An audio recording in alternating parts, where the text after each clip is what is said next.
നാമജലി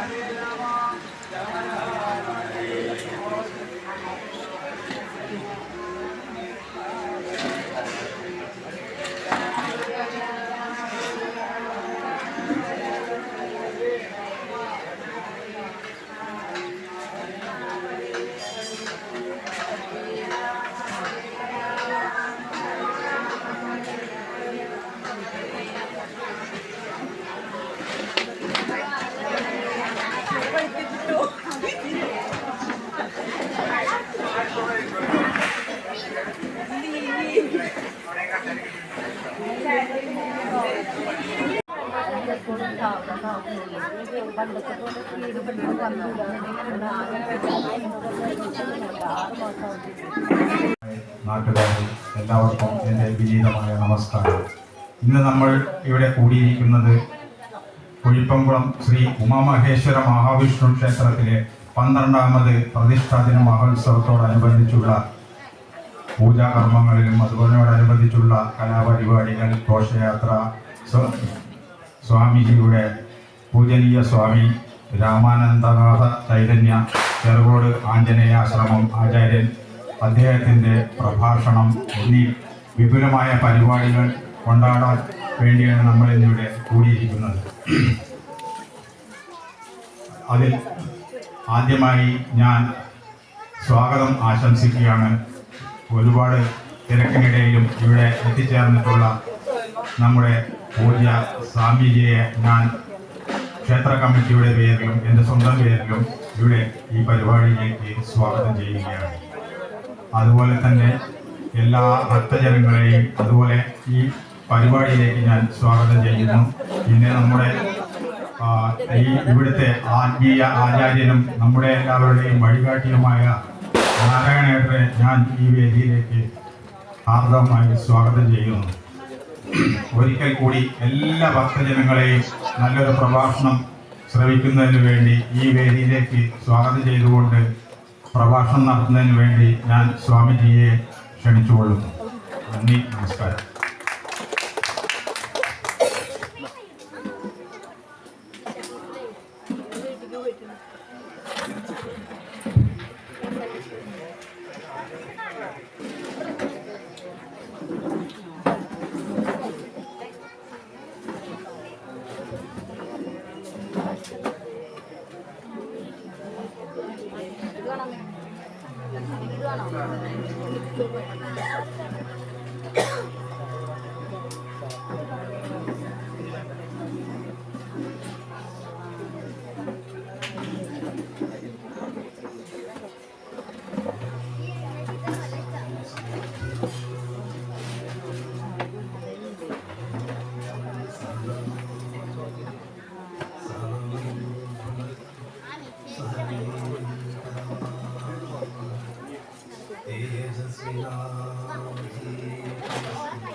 ആദ്യമേ തന്നെ സർവസങ്കല്പങ്ങളിൽ ഭാരതീയ ഋഷി പരമ്പരയുടെ പദങ്ങളിലും ധർമ്മസ്വരൂപനായ ഭഗവാൻ ശ്രീരാമചന്ദ്ര മഹാപ്രഭുവിൻ്റെ പാദപത്മങ്ങളിലും ശക്തിസ്വരൂപിണിയായ ജഗദംബയുടെ പദകമലങ്ങളിലും സേവനം കൊണ്ടും കർമ്മം കൊണ്ടും ആത്മാരാമ പദവിയെ ആർജിച്ച ആഞ്ജനേയ മഹാപ്രഭുവിൻ്റെ പാദപത്മങ്ങളിലും ധന്യമായ മുഹൂർത്തത്തിൽ ഇതിലേക്ക് ചേർന്നിരിക്കുന്ന നിങ്ങളുടെ മനസ്ഥിതികളിലും ഒരു ഭഗവത് വിഗ്രഹത്തിൽ അർപ്പിക്കുന്ന പൂജാപുഷ്പങ്ങളായി സമർപ്പിച്ചതാണ്.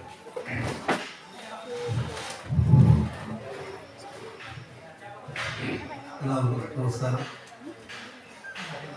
ക്ഷേത്രത്തിൻ്റെ പ്രതിഷ്ഠാ ദിനത്തോടനുബന്ധിച്ച് നിശ്ചയിക്കപ്പെട്ടിട്ടുള്ള സത്സംഗത്തിൻ്റെ സഭയിലാണ് നമ്മളെല്ലാവരും ഉള്ളത്.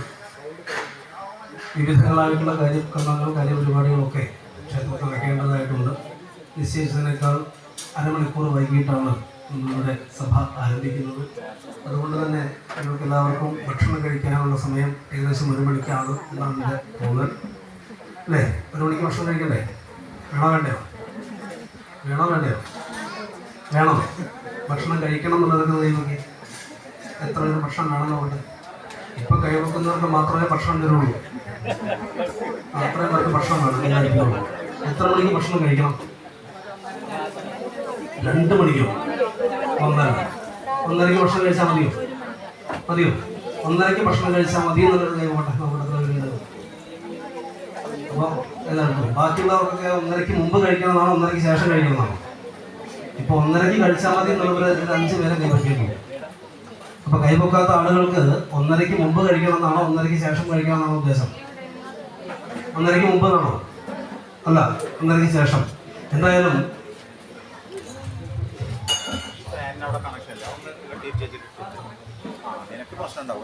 എല്ലാവർക്കും ഭക്ഷണം കഴിക്കാൻ ഞാനൊരു നേരത്തെ ഇവിടെ പറഞ്ഞതുപോലെ വലിയൊരു പ്രഭാഷണം നടത്താൻ വേണ്ടി വന്നതല്ല. എനിക്കറിയാവുന്ന ചില കാര്യങ്ങൾ നിങ്ങളുമായിട്ട് സംവദിക്കാൻ വേണ്ടിയിട്ട് ഒരു സത്സംഗം നടത്താൻ വേണ്ടിയിട്ടാണ് ഇവിടെ എത്തിച്ചേർന്നിട്ടുള്ളത്. അല്പസമയം ഞാൻ വൈകിയിരുന്നു. 11:30 എന്നാണ് പറഞ്ഞിരുന്നെങ്കിൽ ഞാൻ എത്തിയസമയത്ത് 5 മിനിറ്റ് വൈകി. വയനാട്ടിലായിരുന്നു. വയനാട്ടിൽ എത്താനൊരു താമസമാണ് വൈകിയത്. പക്ഷേ ഗുരുകടാക്ഷം കൊണ്ട് ഇവിടെ പൂജാതി കാര്യങ്ങളും അല്പസമയം വൈകിയത് കൊണ്ട് എന്താണ് നമ്മൾ വിചാരിച്ച ആ അവസരങ്ങളൊന്നും ഉണ്ടായില്ല. കഴിയുമെങ്കിൽ ഇവിടേക്ക് നമ്മമാരും വന്ന് ഇങ്ങോട്ടിരുന്നാൽ നന്നായിരുന്നു. മുഖം കണ്ട് സംസാരിക്കാവുന്നതാണ്. എന്തായാലും ഗുരുകടാക്ഷം കൊണ്ട് കൃത്യം 12 മണിക്ക് തന്നെ നമുക്ക് ഈ സഭ ആരംഭിക്കാൻ വേണ്ടി സാധിച്ചു. ഒരു സത്സംഗമാണ് ഇവിടെ നടത്തേണ്ടത് എന്ന് എന്നെ ഈ ഒരു കാര്യക്രമം അറിയിച്ച ശ്രീ രാമൻസ്വരൻ അദ്ദേഹം അറിയിക്കുകയുണ്ടായി. അപ്പോൾ അതൊക്കെ നമുക്ക് ആരംഭിക്കാം. എന്താണ് സത്സംഗം എന്നുള്ളതിനെ കുറിച്ച് പഠിക്കാം അല്ലേ? സത്സംഗം കേട്ടിട്ടുണ്ടോ നിങ്ങൾ? സത്സംഗം എന്ന് കേട്ടിട്ടുണ്ടോ? ഉണ്ട്. എന്താണ് സത്സംഗം?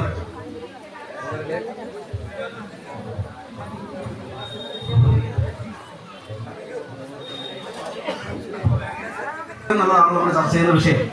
സത്സംഗം എന്നാൽ എന്താണെന്ന് അറിയുന്ന ആളുകൾ എത്ര പേരുണ്ട്? സത്സംഗം എന്നാൽ എന്താണ് എന്ന് അറിയുന്ന ആളുകൾ എത്ര പേരുണ്ട്? ഞാൻ പറഞ്ഞു, ഞാൻ പ്രഭാഷകനെന്ന് പറഞ്ഞാൽ നമുക്ക് അറിയുന്ന കാര്യങ്ങൾ അങ്ങോട്ടും ഇങ്ങോട്ടും ചർച്ച ചെയ്യാനാണ്.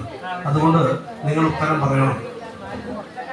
സത്സംഗം എന്ന പദത്തിന്റെ അർത്ഥം അറിയുന്ന ആളുകൾ എത്ര പേരുണ്ട്?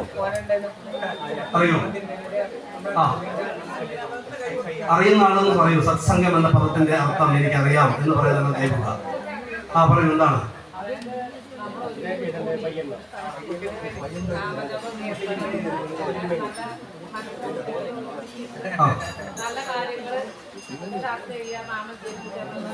ശരി, നല്ല കാര്യങ്ങൾ ഒരുമിച്ചിരുന്ന് കൂട്ടമായിട്ടിരുന്ന് ചെയ്യുന്നതിനെ സത്സംഗം എന്ന് പറയും.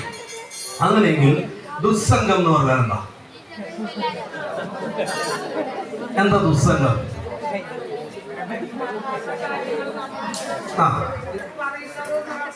ഏഷണി, പരദൂഷണം, അസൂയ, കുശുമ്പ് അല്ലേ?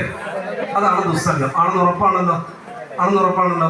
ഈ ഇരിക്കുന്ന ആളുകളിൽ എല്ലാ ദിവസവും സത്സംഗം ചെയ്യുന്ന ആളുകളുണ്ടോ? ഇല്ല. എല്ലാ ദിവസവും ദുസ്സംഗം ചെയ്യുന്ന ആളുകളുണ്ടോ? കൈവക്കാൻ ഞാൻ പറയണില്ല. കാരണം എന്താ? നമ്മളൊക്കെ ദുസ്സംഗം ചെയ്യാറുണ്ടാവും അല്ലേ? അയൽവാസിയെ കുറിച്ച്, കുടുംബത്തെക്കുറിച്ച്, അനിയത്തെക്കുറിച്ച്, ജ്യേഷ്ഠത്തെക്കുറിച്ച്, കുടുംബത്തെക്കുറിച്ച് അല്ലേ? വേണ്ടാത്തൊക്കെ ഏഷണിയും പരദൂഷണവും കുശുമ്പും എന്താണ് ഈ അസൂയയും ഒക്കെ നമ്മൾ ചിലപ്പോൾ പറഞ്ഞിരിക്കാം. ഇവിടെയാണ് സത്സംഗവും ദുസ്സംഗവും എന്താണ് എന്ന് അറിഞ്ഞുകൊണ്ട് തിരിച്ചറിവുണ്ടാവേണ്ട ഒരു കാലഘട്ടം ഇന്നുണ്ട് എന്ന് പറയുന്നത് അതുകൊണ്ടാണ്. കാരണം ഈ ചോദ്യം ഒരിക്കൽ നാരദമുനി മഹാവിഷ്ണുവിനോട് ചോദിച്ചു. എന്താണ്? നാരദമുനി മഹാവിഷ്ണു നാരായണ, എന്താണ് സത്സംഗം എന്ന് നാരദര് മഹാവിഷ്ണുവിനോട് ചോദ്യം ചോദിച്ചു. എന്താ ചോദിച്ചത്? നാരദർ എന്താ ചോദിച്ചത്? എന്താണ് സത്സംഗം? എന്താ ചോദിച്ചത്? ആ ചോദ്യം നിങ്ങൾ ഉറക്കെന്ന് പറഞ്ഞാട്ടെ. ശബ്ദം പോരാ, കുറച്ച് തുറക്കണം. മഹാവിഷ്ണു കേൾക്കണം ആ ചോദ്യം. നാരദര് ചോദിച്ച ചോദ്യം നമ്മൾ ചോദിക്കണത് മഹാവിഷ്ണു കേൾക്കണം. ഒന്ന് ഉറക്കെ ചോദിക്കൂ. ഈ ചോദ്യം കേട്ടപ്പോ മഹാവിഷ്ണു പറഞ്ഞു, അല്ലയോ ദേവർഷേ നാരദരെ, ഈ ചോദ്യത്തിന് ഉത്തരം ഞാൻ ഇപ്പോൾ പറയുന്നില്ല. പകരം അങ്ങയെ ഞാൻ ഉപദേശിക്കാം. അങ്ങ് ഇവിടെ നിന്നും യാത്ര തിരിച്ചിട്ട് നേരെ ബദ്രീനാഥിൽ എത്തിച്ചേരണം. ബദ്രിയിൽ എത്തിച്ചേരുമ്പോ ആ ബദ്രീനാഥിൽ അവിടെ ഒരു അത്തിമരത്തിന്റെ മുകളിൽ ഒരു പുഴുവിനെ കാണാൻ സാധിക്കും. ആ പുഴുവനോട് അങ്ങ് ഇതേ ചോദ്യം ചോദിക്കണം. ഏത് ചോദ്യം?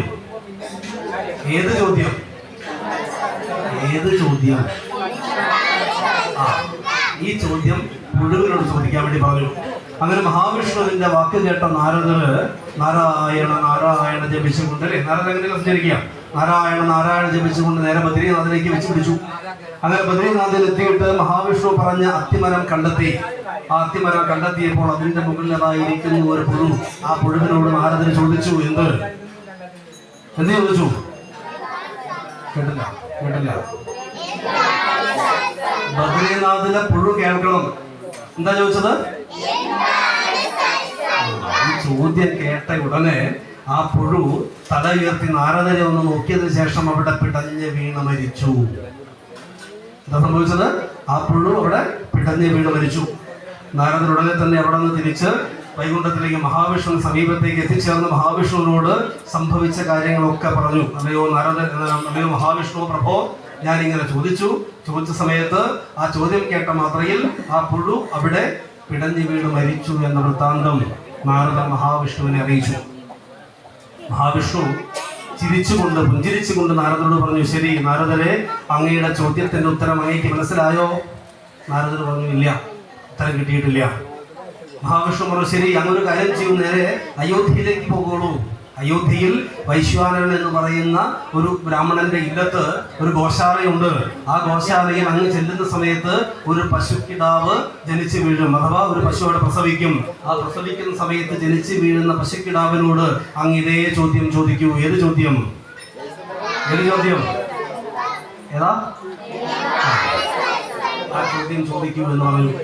മഹാവിഷ്ണുവിന്റെ വാക്ക് കേട്ട നാരദർ അവിടെ നിന്നും നാരായണ നാരായണ ജപിച്ചുകൊണ്ട് നേരെ അയോധ്യ നഗരെ ലക്ഷ്യമാക്കിക്കൊണ്ട് യാത്ര തിരിക്കുകയും വൈശ്വാനരനെ കണ്ടുപിടിക്കുകയും അദ്ദേഹത്തിന്റെ ഇല്ലത്തുള്ള ഗോശാലയിൽ എത്തിച്ചേരുകയും ആ എത്തിച്ചേർന്ന സമയത്ത് അവിടെ ഒരു പശു പ്രസവിക്കുകയും ആ പ്രസവിച്ച വീണ ആ പശുക്കിടാവിനോട് നാരദർ ഇതേ ചോദ്യം ആവർത്തിക്കുകയും ചെയ്തു. ഏത് ചോദ്യം? ഈ ചോദ്യം ആവർത്തിക്കുകയും ചെയ്തു. ഈ ചോദ്യം കേട്ട മാത്രയിൽ ആ ജനിച്ചു വീണ പശുക്കിടാവ് തല ഉയർത്തി നാരദരെ ഒന്ന് നോക്കിയതിനു ശേഷം പിടഞ്ഞു വീണ് മരിച്ചു. അവിടെ നിന്ന് ഒരു വിധത്തിൽ നാരദർ രക്ഷപ്പെട്ടു. കാരണം എന്താ? ഈ പശു പ്രസവിച്ച ആ പശു മരിച്ചപ്പോ അവിടെയുള്ള ആളുകളൊക്കെ നാരദർ പിടിച്ചു വെക്കാൻ തുടങ്ങി. എന്തായാലും ദേവർഷി ആയതുകൊണ്ട് ഒരു വിധത്തിൽ അവിടെ നിന്ന് നാരദർ രക്ഷപ്പെട്ടു നേരെ വൈകുണ്ഠത്തിൽ മഹാവിഷ്ണു സമീപത്തേക്ക് എത്തിയിട്ട് ഉണ്ടായ സംഭവങ്ങളൊക്കെ പറഞ്ഞു. മഹാവിഷ്ണു പുഞ്ചിരിച്ചുകൊണ്ട് നാരദനോട് പറഞ്ഞു, ശരി, അങ്ങൊരു കാര്യം ചെയ്യൂ, നേരെ ഈ ചോദ്യവുമായിട്ട് നേരെ കാശി രാജാവിന്റെ സമീപത്തേക്ക് ചെല്ലൂ. കാശിയിൽ ചെല്ലുന്ന സമയത്ത് അവിടെ ഒരുപാട് വർഷങ്ങളായിട്ട് കല്യാണം കഴിഞ്ഞ ആ രാജാവിനും രാജ്ഞിക്കും കുഞ്ഞുങ്ങളില്ലാതെ ബുദ്ധിമുട്ടി നിൽക്കുന്ന ഈ ഒരു സാഹചര്യത്തിൽ അങ്ങ് അവിടെ ചെല്ലുന്ന സമയത്ത് ആ രാജ്ഞി ഒരു കുമാരന് ജന്മം നൽകും. അങ്ങ് ഈ ചോദ്യം ആ കുമാരനോട് ചോദിച്ചാലും എന്ന് പറയും. നേരത്തെ കേട്ടതുപോലെയല്ല, ഇപ്പോ നാരദർക്ക് ചെറിയൊരു ഭയമുണ്ട്. എന്താ കാരണം ചോദിക്കാനുള്ളത് ആരോടാ? കാശി രാജാവിനോടാണ്. ഇതിന് മുമ്പുള്ള അനുഭവം വെച്ചിട്ട് ചോദിച്ച ചോദ്യം കേട്ട മാത്രയിൽ തന്നെ ആ ചോദ്യം കേട്ട ആളുകളൊക്കെ എന്ത് സംഭവിച്ചു? മരണപ്പെട്ടു. പുഴു ആവട്ടെ പശു ആവട്ടെ മരണപ്പെട്ടു. ഇനി ചോദിക്കാൻ പോകുന്ന ആരോടാ? കാശി രാജാവിന്റെ കുഞ്ഞിനോടാണ്, രാജകുമാരനോടാണ്. അത് മാത്രമല്ല, എത്രയോ കാലങ്ങളായിട്ട് കുഞ്ഞുങ്ങളില്ലാതിരുന്ന ആ ദമ്പതിമാർക്ക് ദൈവവശാൽ സിദ്ധിച്ചിരിക്കുന്ന ഒരു കുഞ്ഞാണ് ഇപ്പൊ ജനിക്കാൻ പോകുന്നത്. ആ ജനിക്കാൻ പോകുന്ന കുഞ്ഞിനോട് ഈ ചോദ്യം ചോദിച്ചാൽ മുൻപത്തെ അനുഭവം പോലെ ആ കുഞ്ഞിന് എന്തെങ്കിലും അത്യാഹിതം സംഭവിച്ചാൽ രാജാവ് വെറുതെ ഇരിക്കോ? ഇല്ല. അപ്പൊ അതിന്റെ ഭയം ആർക്കുണ്ട്? നാരദർക്കുണ്ട്. എന്നിരുന്നാലും മഹാവിഷ്ണുവിന്റെ കൽപ്പനയെ ധിക്കരിക്കാൻ സാധിക്കാത്തത് കൊണ്ട് നാരദമുനി നാരായണ നാരായണ ജപിച്ചുകൊണ്ട് കാശി രാജാവിന്റെ കൊട്ടാരത്തെ ലക്ഷ്യമാക്കിക്കൊണ്ട് സഞ്ചരിച്ചു. കാശി രാജാവിന്റെ കൊട്ടാരത്തിന്റെ മുറ്റത്തെത്തിയ സമയത്ത് രാജഭടന്മാർ അദ്ദേഹത്തെ കണ്ടു. രാജാവിന് വിവരം ധരിപ്പിച്ചു. വളരെ സന്തോഷപൂർവ്വം ഉപചാരങ്ങളെല്ലാം നൽകിക്കൊണ്ട് രാജാവ് നാരദനെ സ്വീകരിച്ചു. കാരണം എന്താ? ഏറ്റവും സന്തോഷകരമായിട്ടൊരു ദിവസമാണ് ആ രാജാവിനെ സംബന്ധിച്ച് അന്ന്. വർഷങ്ങളായിട്ട് കുഞ്ഞുങ്ങളിലേതിരുന്ന അനവത്യത ദുഃഖം അനുഭവിച്ചിരുന്ന ആ രാജാവിന് ഒരു കുഞ്ഞുണ്ടായ ദിവസം ആരാ വന്നത്? ദേവമുനിയായിട്ടുള്ള നാരദർ തന്റെ കൊട്ടാരത്തിൽ എത്തിച്ചേർന്നു.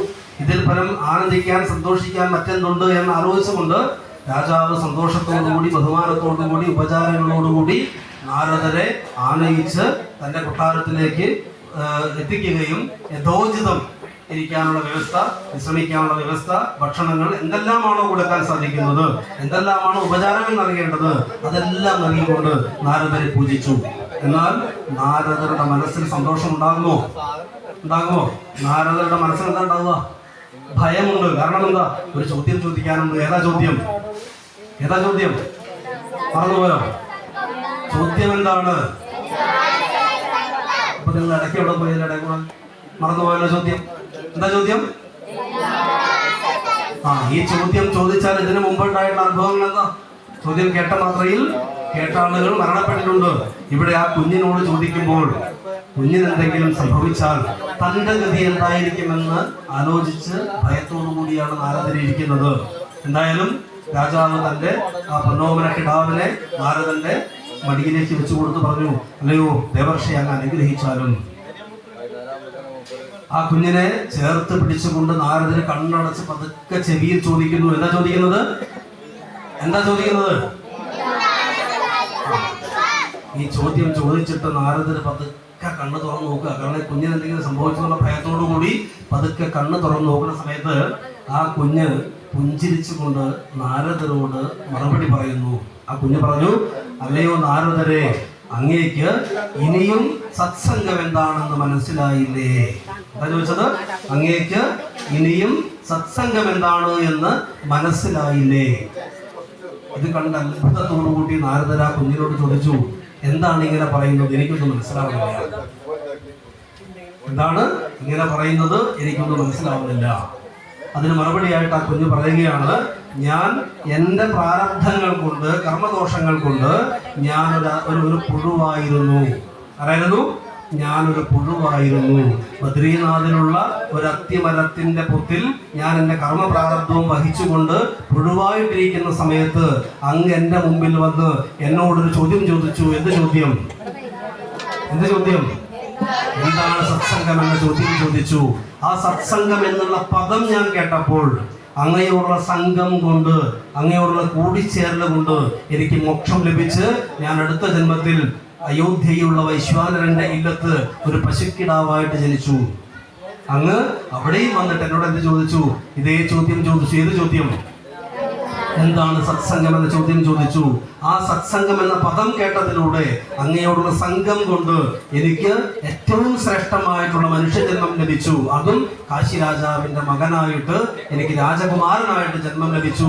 അതിന് കാരണമായത് അങ്ങയോടുള്ള സംഘം കൊണ്ടാണ്, അങ്ങയോടുള്ള സത്സംഗം കൊണ്ടാണ്. ആ സത്സംഗം എന്ന പദം ഞാൻ ഉച്ചരിച്ചത് കൊണ്ടാണ് എന്ന് ആ കുഞ്ഞ് പറഞ്ഞപ്പോഴാണ് നാരദർക്ക് എന്ത് മനസ്സിലായത്? സത്സംഗം എന്നാൽ എന്താണ് എന്ന് മനസ്സിലായത്. മനസ്സിലായോ? നിങ്ങളോട് ഞാൻ എത്ര തവണ ഇപ്പൊ സത്സംഗം എന്ന പദം പറയിപ്പിച്ചു? ആ ചോദ്യം എന്താണെന്ന് ചോദിച്ചില്ലേ? അപ്പൊ നിങ്ങളൊക്കെ പറഞ്ഞില്ലേ? ഒരു 10 തവണയെങ്കിലും പറഞ്ഞില്ലേ സത്സംഗം എന്ന് പറഞ്ഞില്ലേ? എന്തിനാ പറയിപ്പിച്ചത്? ചോദ്യം എനിക്ക് അറിയാത്തത് കൊണ്ടാണോ? എന്തുകൊണ്ടാ? ആ സത്സംഗം എന്നുള്ള പദം നമ്മൾ ഉച്ചരിച്ചേ മതിയാകും. മനസ്സിലാവുന്നുണ്ടോ പറയുന്നത്? അങ്ങനെ ആ കുഞ്ഞനിൽ നിന്നാണ് നാരദർക്ക് സത്സംഗം എന്ന പദത്തിന്റെ അർത്ഥം മനസ്സിലായതെങ്കിൽ ഇവിടെ ഇരിക്കുന്ന നിങ്ങൾ ഓരോരുത്തരും ആ സത്സംഗം നമ്മുടെ ജീവിതത്തിൽ ഉണ്ടാക്കിയെടുക്കണോ വേണ്ടയോ എന്ന് ആലോചിച്ച് നോക്കുക. വേണോ വേണ്ടയോ? സത്സംഗം നമുക്ക് വേണോ വേണ്ടയോ? നേരത്തെ ഇവിടെ പറഞ്ഞതുപോലെ സത്തിനോടുള്ള കൂടിച്ചേരൽ, നല്ലതിനോടുള്ള കൂടിച്ചേരൽ, നന്മയോടുള്ള കൂടിച്ചേരൽ പറയുന്നത് മനസ്സിലാവുന്നുണ്ടോ? അതാണ് സത്സംഗം. സത്ത് എന്ന് കേട്ടിട്ടുണ്ടോ നിങ്ങൾ? സത്ത്. കുട്ടികളെ നിങ്ങളൊരു പേര് വിളിക്കും. ഇവിടെ വിളിക്കുമെന്ന് എനിക്കറിഞ്ഞു. ഇവിടെ വടക്കൻ ഭാഗത്തേക്ക് വിളിക്കും. എന്തെങ്കിലും വേണ്ടാതെന്ന് ചെയ്യുന്ന സമയത്ത് എന്താ വിളിക്കുക?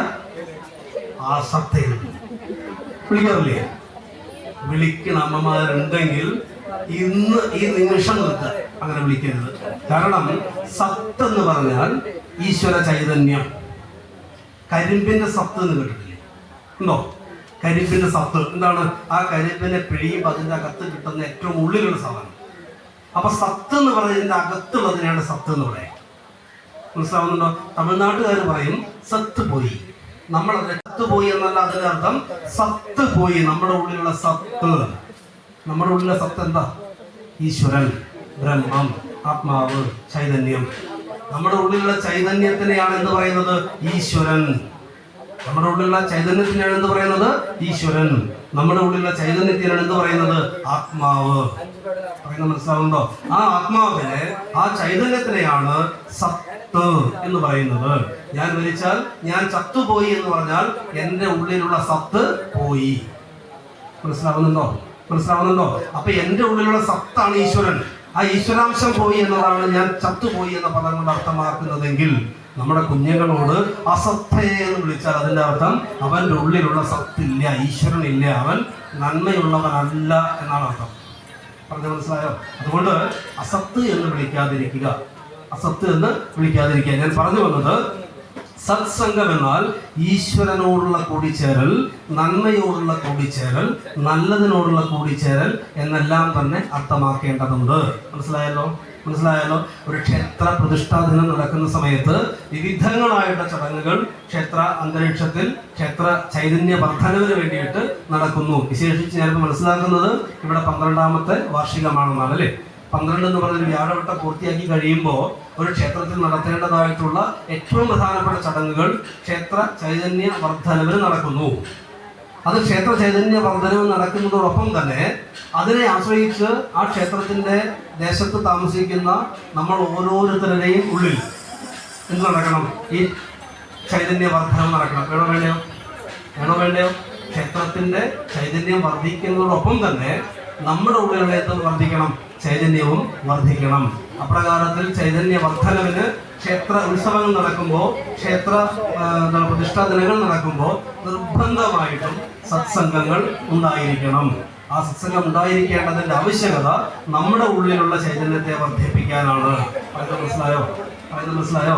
ഇവിടെ ഈ ക്ഷേത്രത്തിന്റെ പ്രതിഷ്ഠാ ദിനത്തോടനുബന്ധിച്ച് ഇത്തരത്തിൽ ഒരു സത്സംഗം ഇവിടെ കൂടുന്ന സമയത്ത് നിങ്ങൾ ഓരോരുത്തരും മനസ്സിലാക്കേണ്ടത്, ഈ സത്സംഗം എന്ന് പറയുന്നത് ഞാനോ അല്ലെങ്കിൽ മറ്റൊരാളോ ആര് നടത്തുന്നതോ ആയിക്കൊള്ളട്ടെ, നമ്മുടെ ആന്തരികമായിട്ടുള്ള അവസ്ഥയ്ക്ക്, നമ്മുടെ കുടുംബപരമായിട്ടുള്ള വിഷയങ്ങൾക്ക്, നമ്മുടെ സമാധാന ജീവിതത്തിന്, നമ്മുടെ വ്യക്തി ജീവിതത്തിന്, സമൂഹ ജീവിതത്തിന്, കുടുംബ ജീവിതത്തിന് എങ്ങനെ ആചാര്യന്മാർ പറഞ്ഞിരിക്കുന്ന രീതിയിൽ ജീവിച്ചുകൊണ്ട് കുടുംബത്തിൽ സമാധാനം നിലനിർത്താൻ വേണ്ടിയിട്ട് എന്ത് ചെയ്യാൻ സാധിക്കുമെന്നുള്ള ഉപദേശങ്ങളെയാണ് ക്ഷേത്രത്തിൽ നടക്കുന്ന സത്സംഗങ്ങൾ കൊണ്ട് ഉദ്ദേശിക്കേണ്ടത്.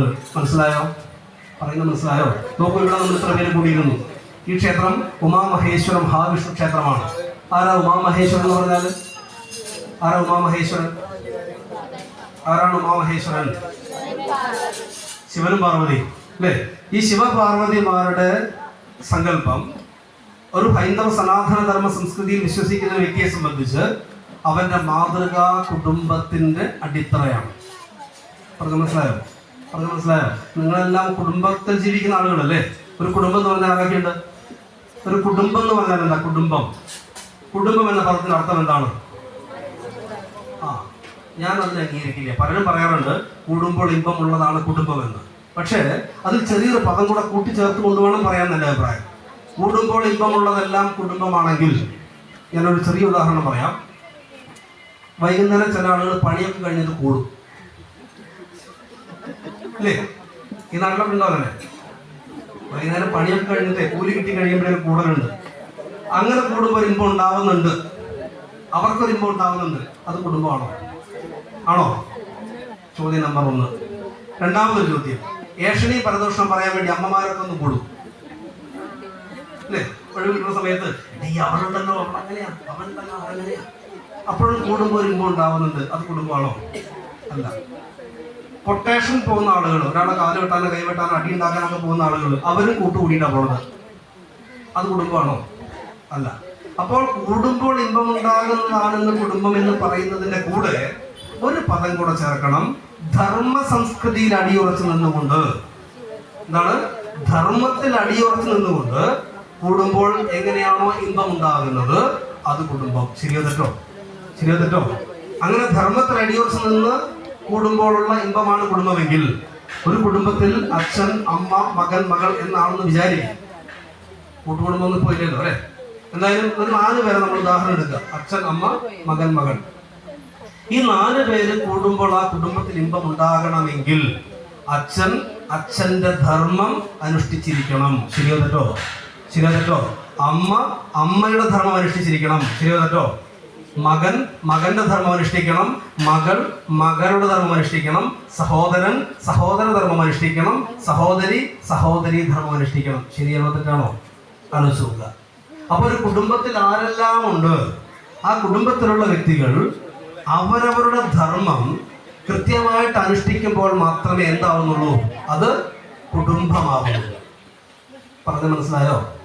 പറഞ്ഞാൽ മനസ്സിലാവേണ്ടത് ശ്രദ്ധ പുറത്തു പോകുന്നുണ്ട്. ഭക്ഷണം കഴിക്കാനായോ? അപ്പൊ ഞാനിപ്പോ എന്താ പറഞ്ഞതെന്ന് പറഞ്ഞോട്ടെ, ഞാനെന്താ പറഞ്ഞതെന്ന് പറഞ്ഞോട്ടെ. ഇപ്പൊ നിങ്ങളെല്ലാവരും ശ്രദ്ധ പുറത്തു പോയി, ശരിയല്ലോ? 2 മിനിറ്റ് നേരത്തേക്ക് അവിടെ നിന്ന് ഒരാൾ കൈവക്കി, ഇവിടെ നിന്ന് ഒരാൾ കൈവക്കി, അതുകൊണ്ട് നിങ്ങളുടെ ശ്രദ്ധ അങ്ങോട്ട് പോയി. ആ ശ്രദ്ധ പോകാൻ ഞാൻ സമ്മതിക്കില്ല. കാരണം ഇവിടെ പറയുന്നത് വേദങ്ങളല്ല, ഉപനിഷത്തല്ല, മന്ത്രസംഹിതയല്ല, തന്ത്രസംഹിതയല്ല, സപരിവാര പൂജാവിധികളല്ല, ഒന്നുമല്ല. ഇവിടെ ഇരിക്കുന്ന ഇത്ര അമ്മമാരെ കണ്ട സമയത്ത് എനിക്ക് പറയാൻ തോന്നിയൊരു വിഷയം കുടുംബബന്ധത്തെ കുറിച്ച്. ശാസ്ത്രങ്ങളില്ല, വേറെ വലിയ വലിയ വേദാന്തം ഒന്നും പറയാൻ എനിക്ക് അറിവില്ല, അതുകൊണ്ട് അതൊന്നും ഞാൻ പറയണില്ല. കുടുംബ വിഷയങ്ങളെ കുറിച്ച് പറയുമ്പോൾ നിങ്ങൾ ഒരു അല്പസമയം എൻ്റെ കൂടെ ഇരിക്കണം. പറ്റുമോ ഇല്ലയോ? കാരണം ഞാൻ ഒരു കാര്യം ഉറപ്പ് പറയാം, ഇവിടെ ഇരിക്കുന്ന ഇത്ര അമ്മമാർ ദുഃഖിക്കുന്ന ഒരു കാരണം ഉണ്ടാവും. ദുഃഖിക്കുന്ന കാരണമുണ്ട്. എന്താ കാരണം അറിയാമോ? നിങ്ങളൊക്കെ ഇവിടെ വന്ന് ഭഗവാന്റെ മുമ്പിൽ, മഹാവിഷ്ണുവിന്റെ മുമ്പിൽ, മഹാദേവന്റെ മുമ്പിൽ പ്രാർത്ഥിക്കുന്ന ഒരു കാര്യം ഞാൻ അങ്ങോട്ട് പറയട്ടെ. എൻ്റെ ദേവ, ഭഗവാനെ, മഹാവിഷ്ണു, മഹാദേവ, ഞാനിവിടെ എന്തെല്ലാം കാര്യങ്ങൾ ചെയ്യുന്നു, എന്തെല്ലാം പ്രാർത്ഥന ചെയ്യുന്നു, എന്തെല്ലാം അനുഷ്ഠാനം ചെയ്യുന്നു, എന്തെല്ലാം വ്രതമെടുക്കുന്നു, ഞാൻ എന്ന് വിളക്ക് വയ്ക്കുന്നുണ്ടല്ലോ, എന്ന് നാമം ജപിക്കുന്നുണ്ടല്ലോ, എന്നിട്ടും എന്തേ എനിക്കിങ്ങനെ ദുഃഖം തന്നതു? ചിന്തിക്കാറുണ്ടോ ഇല്ലയോ? ആലോചിച്ച് നോക്കുക. എന്തുകൊണ്ടാണ് എൻ്റെ അച്ഛൻ എങ്ങനെയായത് എന്ന് ചിന്തിക്കുന്ന മക്കൾ ഇവിടെ ഉണ്ടാവും. എന്തുകൊണ്ടാണ് എൻ്റെ അമ്മ എങ്ങനെയായത് എന്ന് ചിന്തിക്കുന്ന മക്കൾ ഇവിടെ ഉണ്ടാവും. എന്തുകൊണ്ടാണ് എൻ്റെ സഹോദരൻ എങ്ങനെയായത്, എന്തുകൊണ്ടാണ് എൻ്റെ ഭർത്താവ് എങ്ങനെയായത്, എന്തുകൊണ്ടാണ് എൻ്റെ ഭാര്യ എങ്ങനെയായത് എന്ന് ചിന്തിക്കുന്ന ആളുകൾ ഈ കൂട്ടത്തിലുണ്ട്. എനിക്ക് പൂർണ്ണ ബോധ്യമുണ്ട്. അത് സിദ്ധി കൊണ്ട് പറയണതല്ല. നമ്മുടെ സനാതന ധർമ്മ സംസ്കൃതിയിൽ നമ്മുടെ കുടുംബ ബന്ധങ്ങൾ ഇന്നങ്ങനെ നശിച്ചു കൊണ്ടിരിക്കുന്നുണ്ട്. ഈ വേദിയിൽ അത് പറയാനുണ്ടായ കാരണം ഇവിടെ ഇരിക്കുന്ന ഉമാമഹേശ്വരൻ എന്നുള്ള സങ്കല്പത്തിലാണ്. ഉമാമഹേശ്വരൻ എന്ന് പറയുന്നത് അർദ്ധനാരീ സങ്കല്പമാണ്. പകുതി മഹാദേവനും പകുതി പാർവതി ദേവിയുമാണ്. ഒരു കുടുംബത്തിൽ ഭാര്യയും ഭർത്താവും എങ്ങനെയായിരിക്കണമെന്ന് വ്യക്തമായിട്ട് നമ്മളെ പഠിപ്പിച്ചു തന്നിരിക്കുന്നത് ഉമാമഹേശ്വര സങ്കല്പമാണ്. ഉമാമഹേശ്വരന്റെ ഫോട്ടോ നിങ്ങൾ കണ്ടിട്ടുണ്ടോ? രൂപം കണ്ടിട്ടുണ്ടോ? പകുതി ആരാ? മഹാദേവൻ. പകുതി ആരാ? ഭഗവതി അല്ലെങ്കിൽ പാർവതി, അല്ലേ? നോക്കൂ, ആ ചിത്രം തന്നെ നമ്മളെ പഠിപ്പിക്കുന്ന വലിയൊരു സന്ദേശമുണ്ട്. മഹാദേവന്റെ വേഷവിധാനം എങ്ങനെയാണ്? പുലിത്തോൽ ധരിച്ച്, അല്ലേ? അങ്ങനെയല്ലേ? അതോ ജീൻസും വിലയാക്കിയാണോ? എന്താണ്? പുലിത്തോൽ ധരിച്ച്, ഭസ്മം ധരിച്ച്, പിന്നെയോ പാമ്പിനെ കഴുത്തിലണിഞ്ഞ്, ചുടല ഭസ്മം ധരിച്ച്, ജടാമകുടത്തോടു കൂടിയിട്ട്. എന്താ വാഹനം? ഏത് വാഹനമാണ്? നന്ദി വാഹനം. നന്ദി സാറാ ആരാ? ശിവന്റെ വാഹനം ഏതാ? പശു. ശിവന്റെ വാഹനം ഏതാ? കാള. അപ്പൊ ആ രൂപം പകുതി നമുക്ക് കാണാം. അതിന് നേരെ പകുതിയിൽ ആരാണുള്ളത്? പട്ട് വസ്ത്രം ധരിച്ച്, സർവ്വ ആഭരണ ഭൂഷിതയായിട്ട്, സർവ്വ ആഭരണങ്ങളും ധരിച്ചുകൊണ്ട്, നല്ല രത്നം പതിപ്പിച്ച മാലകളും, അല്ലെ, സർവ്വ ആഭരണങ്ങളും ധരിച്ചുകൊണ്ട്. ഏതാ വാഹനം? പാർവതിയുടെ വാഹനം ഏതാ? സ്കൂട്ടിയാണോ, അല്ലെ? ഏതാ പാർവതിയുടെ വാഹനം? സിംഹം. അപ്പോ പാർവതി ദേവി സിംഹത്തിന്റെ പുറത്ത് സർവ്വ ആഭരണ വിഭൂഷിതയായിട്ട്, പട്ടുവസ്ത്രം ധരിച്ച്, സർവ്വ അലങ്കാരങ്ങളോടുകൂടി, രത്നം പതിപ്പിച്ച, അല്ലെങ്കിൽ സ്വർണം പതിപ്പിച്ച ആഭരണങ്ങളോടുകൂടി, സർവ്വ അലങ്കാരത്തോടുകൂടി ഇരിക്കുന്ന പാർവതിയും, ഒരലങ്കാരവുമില്ലാത്ത ശ്മശാനത്തിലെ വസ്ത്രം ധരിച്ചിരിക്കുന്ന, ജടയോടുകൂടിയിട്ട് പുലിത്തോൽ ധരിച്ച് പാമ്പിനെ കഴുത്തിലണിഞ്ഞിരിക്കുന്ന മഹാദേവനും. രണ്ടും രണ്ട് രൂപങ്ങളിലല്ലേ? ആണോ അല്ലയോ? രണ്ടുപേരുടെ സ്വഭാവം നമ്മൾ അങ്ങനെ ചിന്തിക്കുമ്പോൾ രണ്ടവസ്ഥയല്ലേ? ഒന്ന് ഏറ്റവും ആർഭാടമായിട്ടുള്ള അവസ്ഥ, ഒന്ന് ഏറ്റവും ആർഭാടമില്ലാത്ത അവസ്ഥ. അങ്ങനെയല്ലേ രണ്ടുപേരുള്ളത്? നോക്കൂ, ഒരു കുടുംബം എന്ന രീതിയിൽ അവരെങ്ങനെ നിൽക്കുന്നത്? അർദ്ധനാരീശ്വരന്മാരായിട്ട് നിൽക്കുന്നു. പകുതി മഹാദേവനും പകുതി പാർവതിയുമായിട്ട്. എന്താണോ ഒരാളുടെ സ്വഭാവം അതിനനുസരിച്ച് മറ്റേയാൾ നിൽക്കുന്നു. ശിവനോട് ചേർന്ന് പാർവതി നിൽക്കുന്നു. രണ്ട് വ്യത്യസ്ത രൂപങ്ങളിലാണ് അവരുടെ ചിന്താഗതി എങ്കിൽ പോലും കുടുംബം എന്ന ആ ഒരു കൺസെപ്റ്റിൽ, ആ ഒരു സങ്കല്പത്തിൽ ഒരുമിച്ച് അവർ ചേർന്ന് നിൽക്കുന്നു. അവരുടെ വാഹനങ്ങൾ പോലും ആലോചിച്ച് നോക്കൂ. മഹാദേവന്റെ വാഹനം കാളയാണെന്ന് പറഞ്ഞു, പാർവതിയുടെ വാഹനം സിംഹമാണെന്ന് പറഞ്ഞു. ഈ സിംഹവും കാളയും തമ്മിൽ ബദ്ധശത്രുക്കളല്ലേ പൊതുവെ? ആണോ അല്ലയോ? പക്ഷെ അർദ്ധനാരീശ്വര സങ്കല്പത്തിൽ ഒരൊറ്റ കുടുംബമായിട്ട് പകുതിയും പകുതിയുമായിട്ട് അവർ നിൽക്കുന്നുണ്ട് എന്നുള്ളതാണ് നമുക്ക് മുമ്പിലുള്ള വലിയൊരു സന്ദേശം. പറയുന്നത് മനസ്സിലാവുന്നുണ്ടോ? ഇവിടെ നിങ്ങൾ രാവിലെ വന്നിട്ട് മഹാമഹേശ്വരനെ തൊഴുന്ന സമയത്ത് ഒന്ന് വെറുതെ ഒന്ന് ആലോചിക്കുക, ഞാൻ മഹാദേവ്, അല്ലെങ്കിൽ നിങ്ങൾ ഓരോരുത്തർ ആലോചിക്കുക, എൻ്റെ ഭർത്താവ് മഹാദേവനും ഞാൻ പാർവതിയുമാണെങ്കിൽ ഇവർ നിൽക്കുന്നത് പോലെ ഞാൻ നിൽക്കുന്നുണ്ടോ? എങ്ങനെ ചിന്തിക്കേണ്ടത്? മഹാദേവന്റെ കൂടെ പാർവതി നിൽക്കുന്നത് പോലെ മഹാദേവന്റെ സ്വഭാവത്തിന് നേരെ വിപരീതമാണ് പാർവതിയുടെ സ്വഭാവം. നമ്മൾ ഈ ഇതിലൂടെ കണ്ടു. അങ്ങനെയെങ്കിൽ എൻ്റെ ഭർത്താവിന്റെ കൂടെ ഞാൻ എങ്ങനെയാണ് നിൽക്കുന്നത് എന്ന് ഭാര്യമാരും, എൻ്റെ ഭാര്യയുടെ കൂടെ ഞാൻ എങ്ങനെയാണ് നിൽക്കുന്നത് എന്ന് ഭർത്താവും ചിന്തിച്ചു കഴിഞ്ഞാൽ കുടുംബ വിഷയം ഉണ്ടാകുമോ? ഗണപതിയും ആരാ? ശിവകുടുംബത്തിലെ 2 മക്കളാരാ? ഗണപതിയും സുബ്രഹ്മണ്യ സ്വാമി അല്ലേ? ഈ ഗണപതിക്ക് ഒരു വാഹനം കൊടുത്തിട്ടുണ്ട്. ഏതാ വാഹനം? ചുണ്ടലി. മുരുകന്റെ വാഹനം ഏതാ? മയിൽ. ഗണപതിയുടെ വാഹനമായിരിക്കുന്ന ചുണ്ടലിക്കും മുരുകന്റെ വാഹനമായിരിക്കുന്ന മയിലിനും പൊതുവായൊരു ശത്രുവുണ്ട്. അച്ഛന്റെ കഴുത്തിൽ കിടക്കുന്ന പാമ്പ് അല്ലേ? ഈ 2 പേരുടെ ശത്രുവാണ് ആര്? അച്ഛന്റെ കഴുത്തിൽ കിടക്കുന്ന പാമ്പ്. അപ്പോ അച്ഛന്റെ കഴുത്തിൽ കിടക്കുന്ന പാമ്പ് മക്കൾക്ക് ശത്രു എന്ന് പറഞ്ഞാൽ അച്ഛൻ പറയുന്നതിന്റെ വിപരീത ദിശയിലായിരിക്കാം മക്കളുടെ സഞ്ചാരം എന്നുള്ളത് സൂചിപ്പിക്കുന്നു. പക്ഷേ ഒരു കുടുംബം എന്ന രീതിയിൽ, ഒരു കുടുംബം എന്ന സങ്കല്പത്തിൽ ഇവരെല്ലാവരും എന്ത് ചെയ്യുന്നു? ഇഴ ചേർന്ന് ഒരു പ്രയാസവും പ്രശ്നവും ഇല്ലാതെ ഏക മനസ്സോടു കൂടിയിട്ട് ഒരുമിച്ച് നമ്മളെ ബോധ്യപ്പെടുത്തി തരുന്ന സന്ദേശം നമ്മുടെ കുടുംബങ്ങൾ അങ്ങനെ ആവണം എന്നുള്ളതാണ്. പറയുന്നത് മനസ്സിലായോ? ഇനി നമ്മളിലേക്ക് വരിക. നമ്മുടെ കുടുംബത്തിൽ നേരത്തെ ഞാൻ സൂചിപ്പിച്ചു സത്സംഗം എന്താണ് എന്ന് പറഞ്ഞു അല്ലേ? നമ്മുടെ കുടുംബത്തിൽ ഈ പറയുന്ന ശിവകുടുംബം പോലെ, ഉമാമഹേശ്വരന്മാരുടെ ശിവകുടുംബം പോലെ നമ്മുടെ കുടുംബത്തെ നല്ല കുടുംബമാക്കി മാറ്റണമെങ്കിൽ ആ കുടുംബത്തിൽ എന്തുണ്ടാവണം? സത്സംഗം ഉണ്ടാവണം. മനസ്സിലായോ? ആ കുടുംബത്തിൽ എന്തുണ്ടാവണം? സത്സംഗം ഉണ്ടാകണം.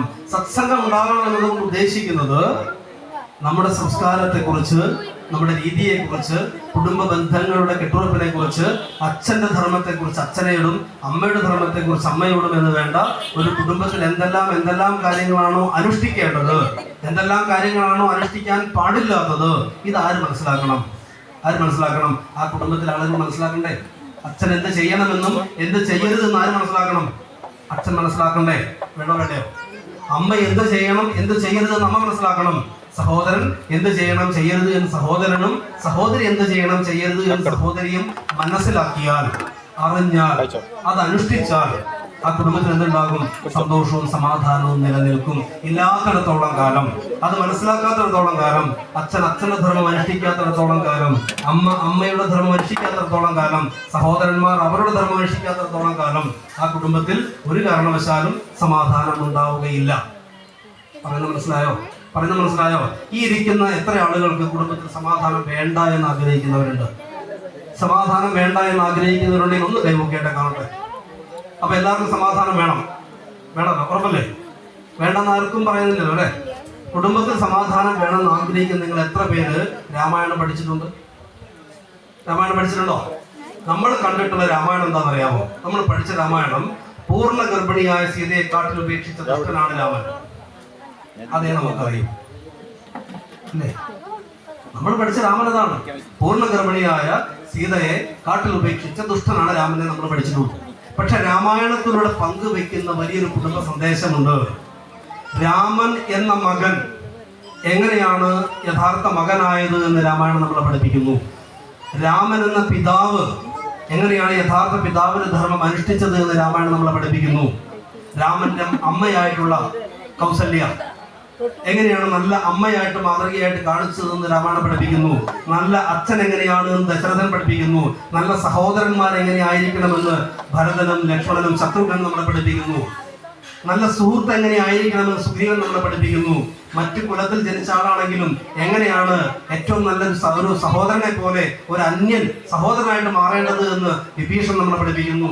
വിഭീഷണൻ രാമന്റെ കൂടെ വന്ന സമയത്ത്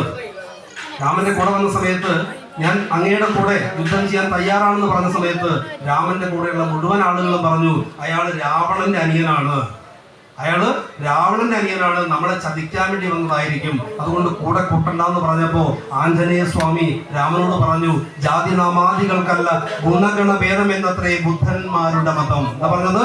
ജാതി നാമാദികൾക്കല്ല ഗുണഗണ ഭേദം എന്നത്രേ ബുദ്ധന്മാരുടെ മതം. എന്ന് വെച്ചാൽ അറിവുള്ളവരുടെ അഭിപ്രായം, രാമായണം പറയുന്നതാണ്, അറിവുള്ളവരുടെ അഭിപ്രായം ഒരു വ്യക്തിയെ മനസ്സിലാക്കേണ്ടത് അവന്റെ ജാതി കൊണ്ടല്ല, അവന്റെ പേര് കൊണ്ടല്ല, അവന്റെ ഗുണം കൊണ്ടാണ് എന്ന് ആദ്യമായിട്ട് ഈ സമൂഹത്തോട് വിളിച്ചു പറഞ്ഞത് ആഞ്ജനേയ സ്വാമി രാമായണത്തിലൂടെയാണ്. എന്നാൽ ഇന്ന് നമ്മളൊക്കെ തെറ്റിദ്ധരിക്കപ്പെട്ടിരിക്കുന്നത് രാമായണത്തിൽ ജാതിയുണ്ട്, രാമായണത്തിൽ മതമുണ്ട്, നമ്മുടെ സമൂഹത്തിൽ ജാതിയുണ്ട്, സമൂഹത്തിൽ മതമുണ്ട്, അതുകൊണ്ട് അവൻ ദളിതനാണ്, അവൻ താഴ്ന്നവനാണ്, അവൻ ഉയർന്നവനാണ് എന്നൊരു ചിന്താഗതി വെച്ച് പുലർത്തുന്നത് വിവരമില്ലാത്ത നമ്മളാണ്. രാമായണത്തിൽ വ്യക്തമായിട്ട് പഠിപ്പിച്ചിരിക്കുന്നു, ജാതി കൊണ്ടോ നാമം കൊണ്ടോ ഒരു വ്യക്തിയെ അളക്കരുത്, അവന്റെ ഗുണം എന്താണെന്ന് നോക്കണം. രാവണന്റെ അനിയനാണെങ്കിൽ പോലും രാമന്റെ കൂടെ ചേർത്ത് നിർത്തിയതാണ് രാമൻ. രാമന്റെ കൂടെ ചേർത്ത് നിർത്തി. സുഗ്രീവൻ കുരങ്ങനായിട്ട് പോലും രാമൻ കൂടെ നിർത്തി. എന്നിട്ട് അവസാനം പറയുന്നുണ്ട്, ദശരഥന് 4 മക്കളെന്നാണ് ഇതുവരെ പറഞ്ഞിട്ടുള്ളത്, പക്ഷെ ഇപ്പോ ഞാൻ പറയുന്നു 5ാമനായിട്ട് നീ ഒരുത്തൻ എന്റെ കൂടെ ഉണ്ട് എന്ന് രാമൻ പറഞ്ഞ് ചേർത്ത് നിർത്തുന്ന രാമായണത്തിൽ കാണാൻ പറ്റും. ഇങ്ങനെയുള്ള കുടുംബ ബന്ധത്തിന്റെ കെട്ടുറപ്പിനെ കുറിച്ച്, കുടുംബ ബന്ധത്തിന്റെ ധർമ്മ സംസ്കൃതിയെ കുറിച്ച് ഇത്രത്തോളം പഠിപ്പിച്ചു തരുന്ന ഒരു ഗ്രന്ഥം അത് രാമായണമാണ്. എന്നാലൊന്ന് ആലോചിച്ച് നോക്കൂ, നമ്മൾ എത്ര പേര് നമ്മുടെ കുഞ്ഞുങ്ങൾക്ക് രാമായണം പഠിപ്പിച്ചു കൊടുത്തു? എത്ര പേര് രാമന്റെ കഥ നമ്മൾ പറഞ്ഞു കൊടുത്തു? എത്ര പേര് രാമായണ സംസ്കൃതിയെ കുറിച്ച് പറഞ്ഞു കൊടുത്തു? അത് പറഞ്ഞു കൊടുക്കാത്തത് കൊണ്ട്, രാമൻ എന്താണെന്ന് അറിയാത്തത് കൊണ്ട്, ധർമ്മം എന്താണെന്ന് അറിയാത്തത് കൊണ്ട്, കുടുംബ സംസ്കൃതി എന്താണെന്ന് അറിയാത്തത് കൊണ്ടാണ് നമ്മുടെ കുഞ്ഞുങ്ങൾ ഇന്ന് വഴിതെറ്റി പോകുന്നത്. ഒരു തർക്കം വേണ്ട കാര്യത്തിൽ, ഒരു തർക്കവും വേണ്ട. ഈശ്വരൻ ഉണ്ടോ ഇല്ലയോ എന്നുള്ളതല്ല വിഷയം.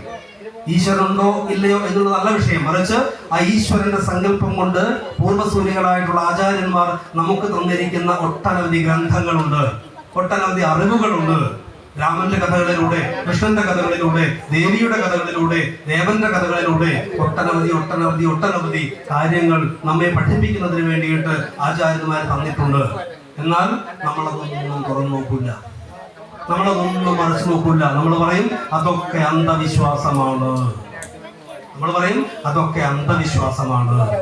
അന്ധവിശ്വാസമാണ് എന്ന് പറഞ്ഞുകൊണ്ട് അതിനെ മാറ്റി നിർത്തുമ്പോൾ നമ്മുടെ കുഞ്ഞുങ്ങളിലേക്ക് പകർന്നു കൊടുക്കേണ്ട വലിയ സംസ്കൃതി ഇല്ലാതായി പോകുന്നു എന്നുള്ളതാണ് യാഥാർത്ഥ്യം. നോക്കൂ, ഇന്ന് കേരളത്തിലുടനീളം, ഇന്ന് വേണ്ട വിശിഷ്യ ഭാരതത്തിൽ മുഴുവൻ തന്നെ കൂട്ടിക്കൊള്ളൂ, എങ്കിലും കേരളത്തിലുടനീളം ചർച്ച ചെയ്തുകൊണ്ടിരിക്കുന്ന ഒരു കാര്യമാണ് ലഹരി മാഫിയ. ശരിയല്ലേ? എവിടെയാ ലഹരി ഇല്ലാത്തത്? പണ്ടായിരുന്നു കള്ളും കഞ്ചാവും ഒക്കെ ലഹരി എന്ന് പറയുന്നത് അല്ലേ? ഇന്ന് അതൊന്നും, അതിന്റെയൊക്കെ സ്ഥാനം ഔട്ടായി. ഇന്ന് കള്ളും കഞ്ചാവും ഒരു സ്ഥാനമില്ല. മറിച്ച് എന്താണ്, പല പേരുകളിലുള്ള രാസലഹരികൾ, MDMA പോലെയുള്ള പലതരത്തിലുള്ള ലഹരികൾ നമ്മുടെ കുടുംബങ്ങളെ കാർന്നുകൊണ്ടിരിക്കുന്നു.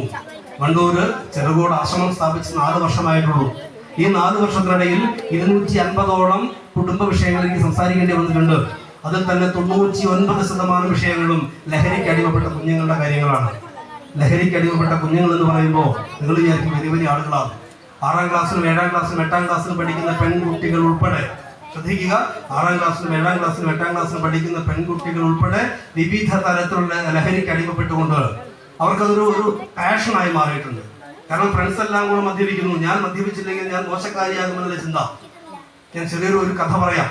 പണ്ടൊരിക്കൽ ഒരു 2 വർഷം മുമ്പ്, 2-3 വർഷം മുമ്പ് ആശ്രമം തുടങ്ങിയ സമയത്ത് ഒരു അമ്മ വന്നിട്ട്, മകൾ നന്നായിട്ട് പഠിച്ചുകൊണ്ടിരുന്ന മകളാണ്, പക്ഷെ ഇപ്പോ ഭയങ്കരമായിട്ട് ദേഷ്യപ്പെടുന്നു, രണ്ടാമത്തെ ചൂടാവുന്നു, വഴക്കുണ്ടാക്കുന്നു, പറഞ്ഞാൽ അനുസരിക്കുന്നില്ല എന്നൊക്കെ പറഞ്ഞ് എൻ്റെ അടുത്ത് സംസാരിച്ചു.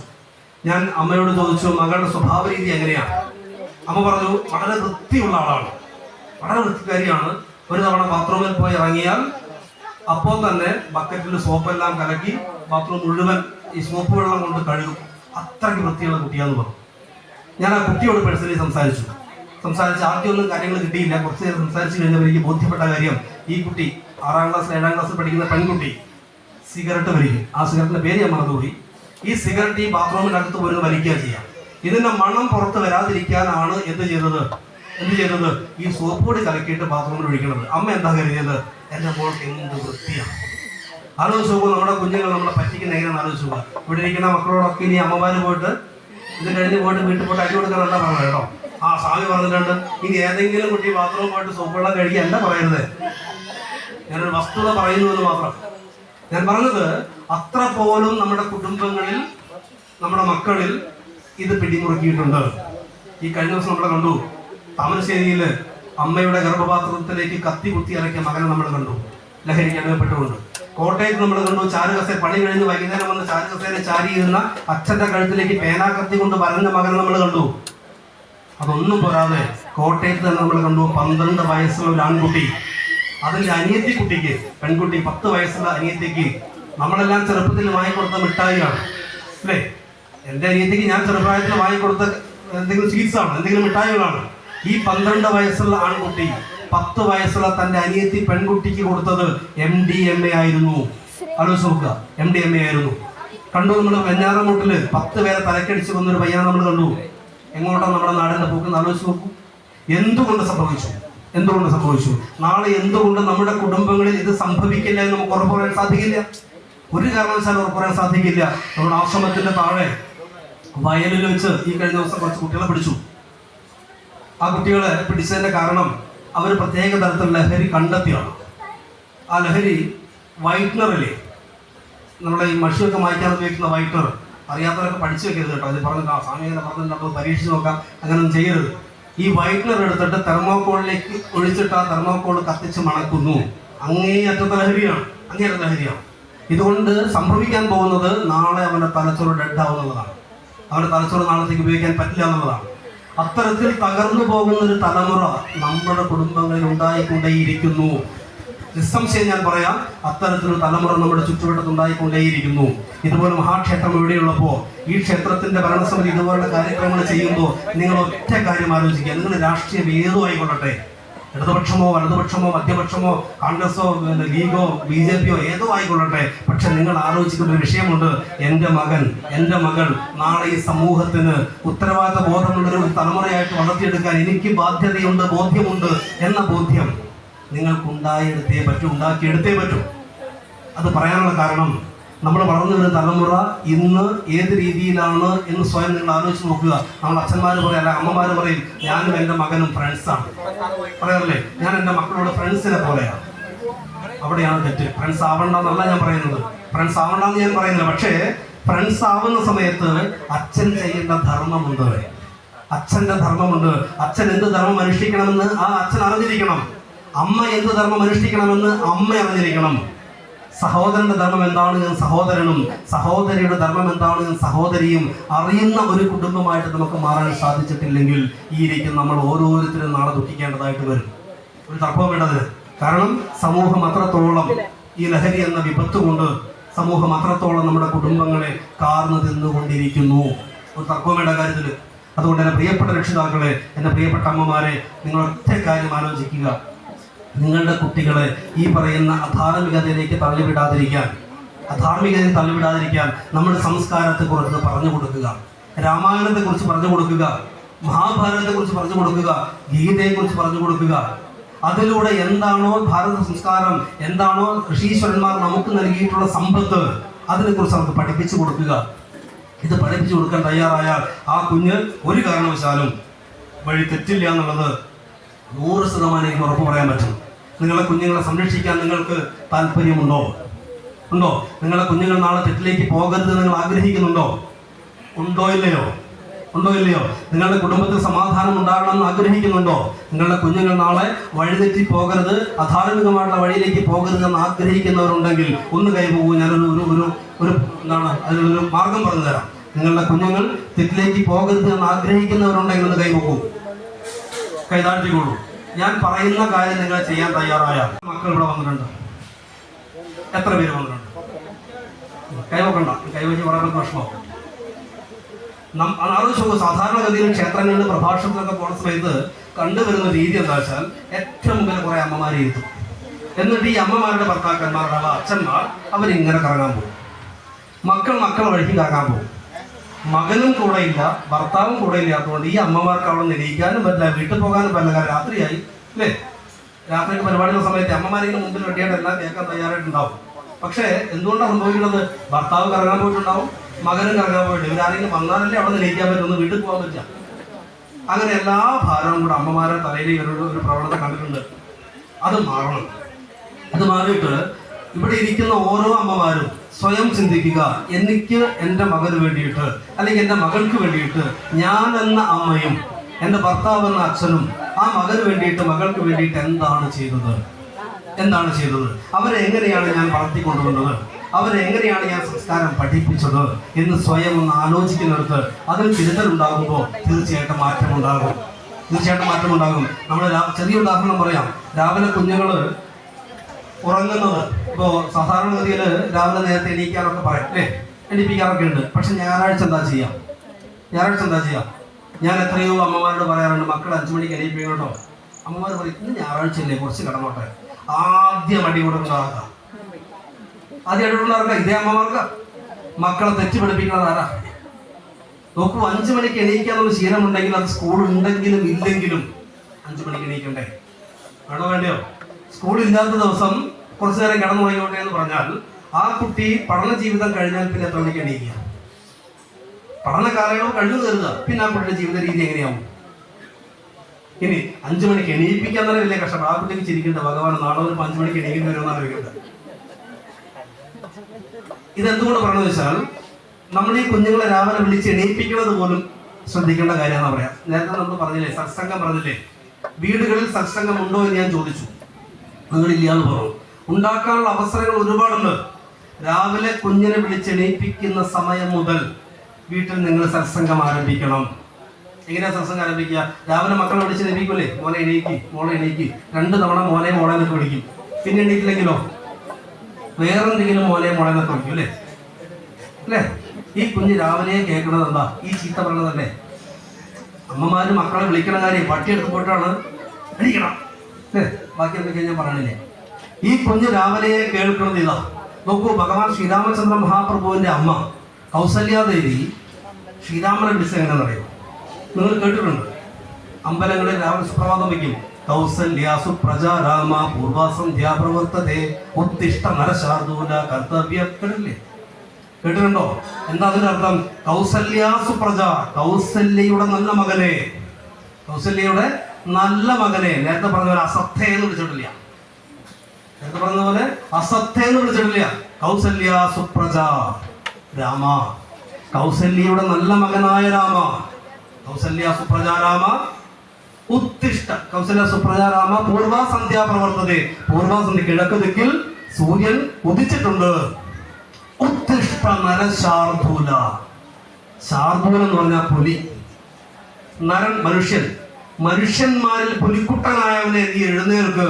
ഉത്തിഷ്ഠ പുലിക്കുട്ടാണ്, എണീക്ക് പുലിക്കുട്ടാന്നാ വിളിച്ചത്. എന്താ വിളിച്ചത്?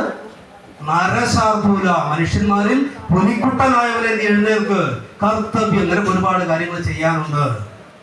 അങ്ങനെയാ രാമൻ എണീക്കണത്. ആ എണീക്കുമ്പോൾ നിനക്ക് കിട്ടുന്ന ഒരു ഊർജ്ജമുണ്ട്. സ്വന്തം അമ്മ വിളിക്കാൻ, മോനെ പുലിക്കുട്ടാ നീ എണീക്ക്, നിനക്ക് കാര്യങ്ങൾ ഒരുപാട് ചെയ്യാനുണ്ട് എന്ന് പറഞ്ഞുകൊണ്ടാ രാമനെ അമ്മ വിളിച്ചത്. അതുകൊണ്ട് രാമൻ ആരായി? പുലിക്കുട്ടനായി. നമ്മളോ എണീക്കണ കഴുതേ. ആ കുഞ്ഞ് പിന്നെ കഴുതയായിട്ട് പറഞ്ഞിട്ട് കാര്യമുണ്ടോ? എണീക്കണ സത്തില്ലാത്തവനായിട്ട് കാര്യമുണ്ടോ? അപ്പൊ അമ്മമാര് സത്സംഗം തുടങ്ങേണ്ടത് എവിടെയാ? രാവിലെ ആ കുഞ്ഞിനെ വിളിച്ചെഴുന്നേൽപ്പിക്കുന്ന സമയം മുതൽ സ്നേഹത്തോടു കൂടി അവൻ വിളിച്ചെഴുന്നേൽപ്പിക്കണം. അവനെ കുറ്റപ്പെടുത്തുകയല്ല വേണ്ടത്. അങ്ങനെ സ്നേഹത്തോടു കൂടി വിളിച്ചെഴുന്നേൽപ്പിച്ചിട്ട് അവനോട് പഞ്ചമഹായജ്ഞം ചെയ്യാൻ വേണ്ടി പറയണം. എന്താ പറയേണ്ടത്? പഞ്ചമഹായജ്ഞം. ഒന്ന് പറഞ്ഞാട്ടെ, പഞ്ചമഹായജ്ഞം. എല്ലാ ദിവസവും നിങ്ങളും നിങ്ങളുടെ കുഞ്ഞുങ്ങളും നിങ്ങളുടെ ഭർത്താവും നിങ്ങളുടെ കുടുംബത്തിലെ എല്ലാ ആളുകളും, നിങ്ങളുടെ കുടുംബത്തിൽ ആരൊക്കെ ഉണ്ടോ അവരെല്ലാവരും ഈ പഞ്ചമഹായജ്ഞം ചെയ്യാൻ തയ്യാറായാൽ നാളെ നിങ്ങൾക്ക് ഗുരുവായൂർ ഫ്രീ ആയിട്ട് പോയിരിക്കേണ്ടി വരില്ലേ? എന്താ ഗുരുവായൂർ ഫ്രീ ആയിട്ട് പോയിരിക്കുന്ന മനസ്സിലായോ? ഞാൻ ഈ കഴിഞ്ഞ കുറച്ച് കാലം മുമ്പ് ഗുരുവായൂർ പോയ സമയത്ത് അവിടെ ഒരു കടത്തിണ്ണയിൽ ഒരു അമ്മ ഇരുന്ന് കരയുന്നുണ്ട്. ഞാൻ അമ്മയോട് ചോദിച്ചു, എന്താ അമ്മ കരയണത്? അമ്മ പറഞ്ഞു, ഞാൻ ഇന്ന് ഭക്ഷണം കഴിച്ചിട്ടില്ലേ, വിശക്കണുണ്ടോ ചോദിച്ച സമയത്ത് അമ്മ പറഞ്ഞത്, 2 ദിവസമായി എൻ്റെ മകനെ കണ്ടിട്ട്. ഞാൻ ചോദിച്ചു, മകൻ എവിടെ പോയതാണ്? എന്നെ ഇവിടെ ഇറക്കിയിട്ട് പോയതാണ്. യഥാർത്ഥത്തിൽ ആ മകൻ അമ്മയെ എന്ത് ചെയ്തു? നടക്കിരുത്തിയതാ, ഗുരുവായൂരപ്പന് ഒഴിവാക്കിയതാ.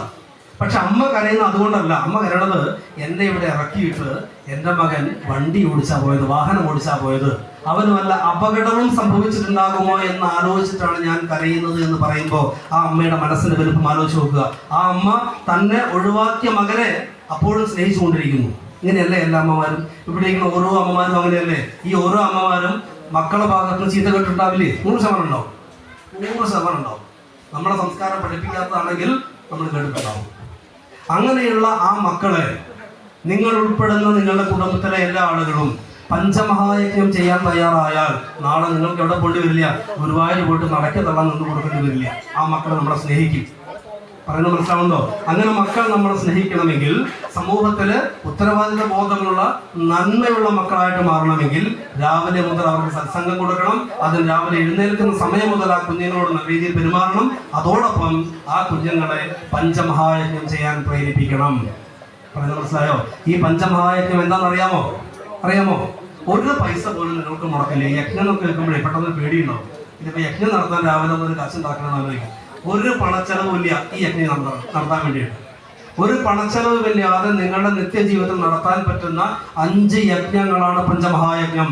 ഒരു പണച്ചെലവില്ലാന്ന് ഞാൻ പറഞ്ഞു, നിങ്ങളുടെ നിത്യജീവിതത്തിൽ നടത്താൻ പറ്റുന്നതാണെന്ന് പറഞ്ഞു.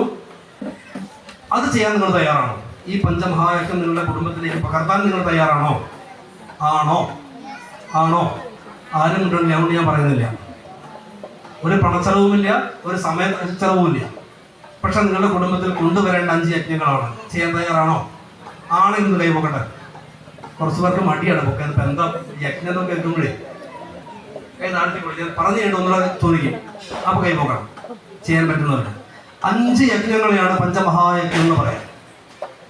ഒന്നാമത് ദേവയജ്ഞം. ഒന്ന് പറയൂ. ദേവയജ്ഞം. രണ്ടാമത്തത് ഋഷിയജ്ഞം. ഋഷി പറയൂ.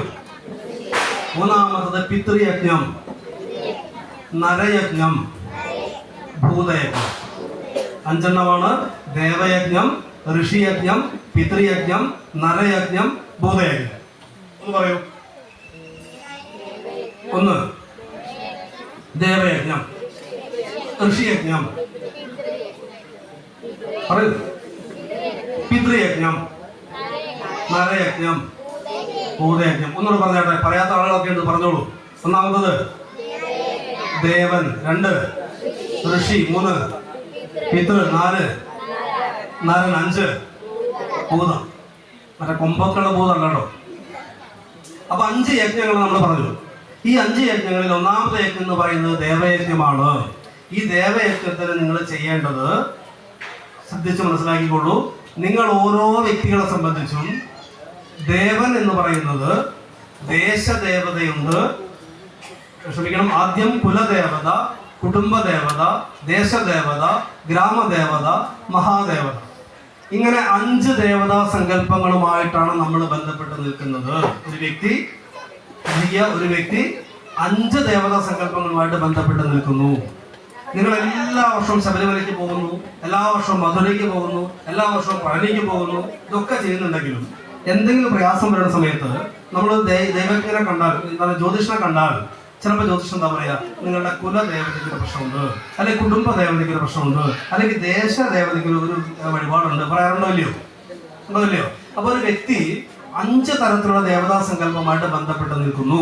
അതാദ്യം ഉറപ്പിച്ചോളൂ. ഒന്നാമത്തത് കുലദേവത. നമ്മുടെ എല്ലാം ഓരോ കുലത്തിൽ ജനിച്ച ആളുകളായിരിക്കും. ആ കുലത്തിനൊരു ദേവത ഉണ്ടാവും. 2 കുടുംബദേവത. ആ കുടുംബത്തിനൊരു ദേവത ഉണ്ടാവും. ചില ദിക്കില് കുടുംബദേവതയും കുലദേവതയും ഒന്ന് തന്നെ ആയിരിക്കും. ചില ദിക്കിൽ കുലദേവത വേറെ ആയിരിക്കും, കുടുംബദേവത വേറെ ആയിരിക്കും. എന്താണെങ്കിലും ഒരു വ്യക്തിയെ സംബന്ധിച്ച് ഒരു ദിവസം ആരംഭിക്കുമ്പോൾ ദേവയജ്ഞത്തിന്റെ ഭാഗമായിട്ട് ഈ 5 ദേവതകളെ സ്മരിക്കലെങ്കിലും വേണം. അവർക്ക് പൂജ ചെയ്യണമെന്ന് പറഞ്ഞിട്ടില്ല, എന്താ വലിയ ഹോമം ചെയ്യണമെന്ന് പറഞ്ഞിട്ടില്ല. എന്താ ചെയ്യേണ്ടത്? അവരെ സ്മരിച്ചുകൊണ്ട് ദിവസം ആരംഭിക്കണം. ആരൊക്കെയാ സ്മരിക്കേണ്ടത്? 1 കുലദേവത. അതാത് കുലത്തിനൊരു ദേവതയുണ്ട്, ആ ദേവതയെ രാവിലെ സ്മരിക്കുക, അവരൊന്ന് പ്രാർത്ഥിക്കുക. രണ്ടാമത്തത് കുടുംബത്തിനൊരു ദേവതയുണ്ട്, കുടുംബദേവത. ആ കുടുംബദേവതയെ പ്രാർത്ഥിക്കുക. മൂന്നാമത്തത് ദേശദേവത. ഈ നമ്മൾ താമസിക്കുന്ന വീടിരിക്കുന്നതിന്റെ ദേശത്ത് ഒരു ദേവത ഉണ്ടാകും. ആ ദേശദേവതയെ സങ്കല്പിക്കുക, പ്രാർത്ഥിക്കുക. നാലാമത്തത് ഗ്രാമദേവത, നമ്മളുടെ വീട് നിൽക്കുന്ന ഗ്രാമത്തിനൊരു ദേവതയുണ്ട്, ആ ദേവതയെ സ്മരിക്കുക. അഞ്ചാമത്തെ മഹാദേവത, അതുപോലെയുള്ള ഗ്രാമങ്ങൾ കൂടിച്ചേരുമ്പോൾ അവിടെ ഒരു മഹാക്ഷേത്രമുണ്ട്, ആ മഹാക്ഷേത്രത്തിന്റെ ദേവത. ഇങ്ങനെയുള്ള 5 തരത്തിലുള്ള ദേവതമാരെ സ്മരിക്കണം. എന്ന് വെച്ചാൽ രാവിലെ കുളി കഴിഞ്ഞ് വിളക്ക് കത്തിക്കുന്നുണ്ടെങ്കിൽ വിളക്ക് കത്തിച്ച് ഈ ദേവതകളേക്ക് ഒന്ന് മനസ്സുകൊണ്ട് പ്രാർത്ഥിച്ചിട്ട് എന്താ പ്രാർത്ഥിക്കേണ്ടത്? ഞാനൊരു ലോട്ടറി എടുത്തിട്ടുണ്ട്, 75 ലക്ഷമാണ് ഒന്നാം സമ്മാനം. അതിൽ 75 ലക്ഷം ഒന്നാം സമ്മാനം എനിക്ക് കിട്ടിയാൽ അല്ലയോ ഭഗവാനെ 25 ലക്ഷം ഞാൻ അങ്ങോട്ട് തന്നേക്കാം. അങ്ങനെയാണോ പ്രാർത്ഥിക്കേണ്ടത്? ആണോ? പലരും പ്രാർത്ഥിക്കാറുണ്ട്, അയ്യപ്പ അടുത്ത മണ്ഡലമാസം ആകുമ്പോഴേക്കും എനിക്കൊരു വീടുണ്ടാക്കി തന്നാൽ ഞാൻ അടുത്ത വർഷം അയ്യപ്പനെ കാണാൻ വേണ്ടി വരാം. എൻ്റെ വ്യക്തിപരമായ അഭിപ്രായം, അയ്യപ്പൻ ഒരുപക്ഷെ പറയണം നിനക്ക് ഒരു കാലത്ത് വീടുണ്ടാവല്ലേ എന്നായിരിക്കും. കാരണം എന്താ? ഒരാളെങ്കിലും തിരക്ക് കുറയ്ക്കാലോ. അപ്പൊ നമ്മുടെ പ്രാർത്ഥനയിൽ വ്യത്യാസമുണ്ട്. പ്രകാരേണ അർത്ഥിക്കുക എന്നതാണ് പ്രാർത്ഥന. എന്ന് വെച്ചാൽ അതാത് ദേവന്റെ സ്തുതികൾ, നാമജപങ്ങൾ, അർച്ചനകൾ, പൂജനങ്ങൾ, ഇതൊക്കെയാണ് പ്രാർത്ഥന എന്ന് പറയുന്നത്. നമ്മൾ ആവശ്യങ്ങൾ പറയേണ്ടതെന്നല്ല അതിൻ്റെ അർത്ഥം. ദേവനോട് നമ്മൾ പ്രാർത്ഥിക്കേണ്ടത്, ഇവ നമ്മൾ ഈ 5 ദേവതകൾ പറഞ്ഞു: കുലദേവത, കുടുംബദേവത, ദേശദേവത, ഗ്രാമദേവത, മഹാദേവത. എല്ലാ ദിവസവും ഈ ദേശത്തുള്ള ആളുകൾക്ക് ഈ ദേവയജ്ഞമായിട്ട് ഇത് വരാൻ സാധിക്കാത്ത ആളുകൾ വീട്ടിൽ കുളി കഴിഞ്ഞ് വിളക്ക് വെച്ച് ഒരു പ്രാർത്ഥന നടത്തുക, ആ ദേവന്റെ, ആ ദേവിയുടെ ഒരു സ്മരണ നിലനിർത്തുക, അവരൊന്ന് പ്രാർത്ഥിക്കുക, അവരുടെ മന്ത്രം ജപിക്കുക. എന്നിട്ട് എന്താ ചെയ്യേണ്ടത്? എൻ്റെ ഈ ദിവസത്തിൽ ഞാനൊരു തെറ്റും ചെയ്യാതെ, അധർമ്മം ചെയ്യാതെ നല്ല രീതിയിൽ എനിക്ക് മുന്നോട്ട് പോകാൻ വേണ്ടി അനുവദിക്കണമേ എന്ന് പ്രാർത്ഥിക്കണം. മനസ്സിലായോ? ക്രിസ്ത്യൻസിനെ കണ്ടുപിടിക്കണം. വൈകുന്നേരങ്ങളിൽ അവർ എല്ലാ ദിവസവും 8 മണിക്ക് ഒരു പ്രാർത്ഥനയുണ്ട്. ആ പ്രാർത്ഥനയിൽ പറയും, ഇന്ന് ചെയ്ത തെറ്റുകളൊക്കെ എന്തെങ്കിലും തെറ്റ് എൻ്റെ ഭാഗത്ത് വന്നിട്ടുണ്ടെങ്കിൽ അത് പൊറുക്കണമേ എന്ന് പറയും. പിറ്റേ ദിവസം രാവിലെ കുരിശ് വരച്ചുകൊണ്ട് പ്രാർത്ഥിക്കും, എൻ്റെ ഈ ദിവസം നല്ലതായി തീരണമേ എന്ന് പ്രാർത്ഥിക്കും. നന്ദിയില്ലാത്ത നമ്മളാണ്. എത്രയൊക്കെ അനുഗ്രഹിച്ചാലും പറയും ഇത്രേ കിട്ടിയുള്ളൂ അല്ലേ? എന്തൊക്കെ നമുക്ക് കിട്ടിയാലും ഭഗവാൻ പറയും ഇത്രേ കിട്ടിയുള്ളൂ, എന്നാലും ഭഗവാൻ എന്നോട് ഇങ്ങനെ ചെയ്തല്ലോ. ഒരിക്കലും നമ്മൾ ഭഗവാനോട് നന്ദി പറയാറില്ല, നന്ദി കിട്ടാറില്ല അല്ലേ? ആലോചിച്ചപ്പോൾ നിങ്ങൾ എന്തെങ്കിലും ജീവിതത്തിൽ എന്തെങ്കിലും ഒരു നേട്ടം ഉണ്ടായി കഴിയുമ്പോൾ ഭഗവാനെ നന്ദി ഉണ്ടെന്ന് പറഞ്ഞിട്ടുണ്ടോ? എല്ലാ ദിവസവും ആ ദിവസം ഒരു കുഴപ്പവുമില്ലാതെ, ഒരു അധാർമിക പ്രവൃത്തികളിലും ഏർപ്പെടാതെ, സ്വസ്ഥമായിട്ടൊരു ദുഃഖവും ദുരിതവും ഇല്ലാതെ രാത്രി കിടക്കുന്ന സമയം വരെ നമ്മളെ കൊണ്ടെത്തിച്ചാൽ ആ കിടക്കുന്ന സമയത്ത് ഈശ്വര ഒരു നന്ദി ഉണ്ടെന്ന് പറഞ്ഞിട്ടുണ്ടോ? ആലോചിച്ചു. അവിടെയാണ് പ്രാർത്ഥനയുടെ വ്യത്യാസം. അപ്പോൾ ഞാൻ പറഞ്ഞു വന്നത്, ദേവയജ്ഞത്തിന്റെ ഭാഗമായിട്ട് എല്ലാ ദിവസവും രാവിലെ ദേശദേവത, കുലദേവത, കുടുംബദേവത, ദേശദേവത, ഗ്രാമദേവത, മഹാദേവത എന്നീ ക്രമത്തിൽ അതാദീശ്വരന്മാരെ ഒന്ന് മനസ്സുകൊണ്ട് സങ്കല്പിക്കുകയോ പ്രാർത്ഥിക്കുകയോ, ഇഷ്ടമൂർത്തി ഉണ്ടെങ്കിൽ ആ ഇഷ്ടമൂർത്തിയിലേക്ക് ഒരു ഫോട്ടോ നമ്മൾ വെച്ചിട്ടുണ്ടെങ്കിൽ, പൂജാമുറി ഉണ്ടെങ്കിൽ അവിടെ ഒരു വിളക്ക് വെച്ച് പ്രാർത്ഥിക്കുകയോ, വിളക്കില്ലെങ്കിൽ ഒരു ചന്ദനത്തിരി ഒഴിയുകയോ, അതില്ലെങ്കിൽ മനസ്സുകൊണ്ട് സങ്കല്പിച്ച് പ്രാർത്ഥിക്കുകയോ ചെയ്യണം എന്നുള്ളതാണ് ആചാര്യന്മാർ പറയുന്നത്. അതാണ് ദേവയജ്ഞം. മനസ്സിലായോ? നിങ്ങളൊക്കെ അത് ചെയ്യുന്നുണ്ടാവും അല്ലേ? പക്ഷെ ദേവയജ്ഞമാണ് എന്ന് അറിഞ്ഞിരുന്നോ? അപ്പൊ ഇനി മനസ്സിലാക്കിക്കോളൂ, അതാണ് ദേവയജ്ഞം. ആ ദേവയജ്ഞം നമ്മൾ ചെയ്താൽ മാത്രം പോരാ, മക്കളെ അത് ചെയ്യിപ്പിക്കണം. അതിനും അമ്മമാരാ തടസ്സം. എന്താ പറയാ? എക്സാം സമയമല്ലേ സ്വാമി, ഇപ്പം എങ്ങനെ നാമം ജപിക്കാൻ പറയാ? നോക്കൂ, നിങ്ങൾ മറ്റ് മതസ്ഥരെ കണ്ടുപഠിക്കണമെന്ന് ഞാൻ പറയും. ഇക്കാര്യത്തിൽ അവർക്ക് എന്ത് എക്സാം ആയിക്കൊള്ളട്ടെ, എന്തോ പരിപാടി ആയിക്കൊള്ളട്ടെ, കൃത്യമായിട്ട് അവരുടെ അടിസ്ഥാനം അവർ ചെയ്യും.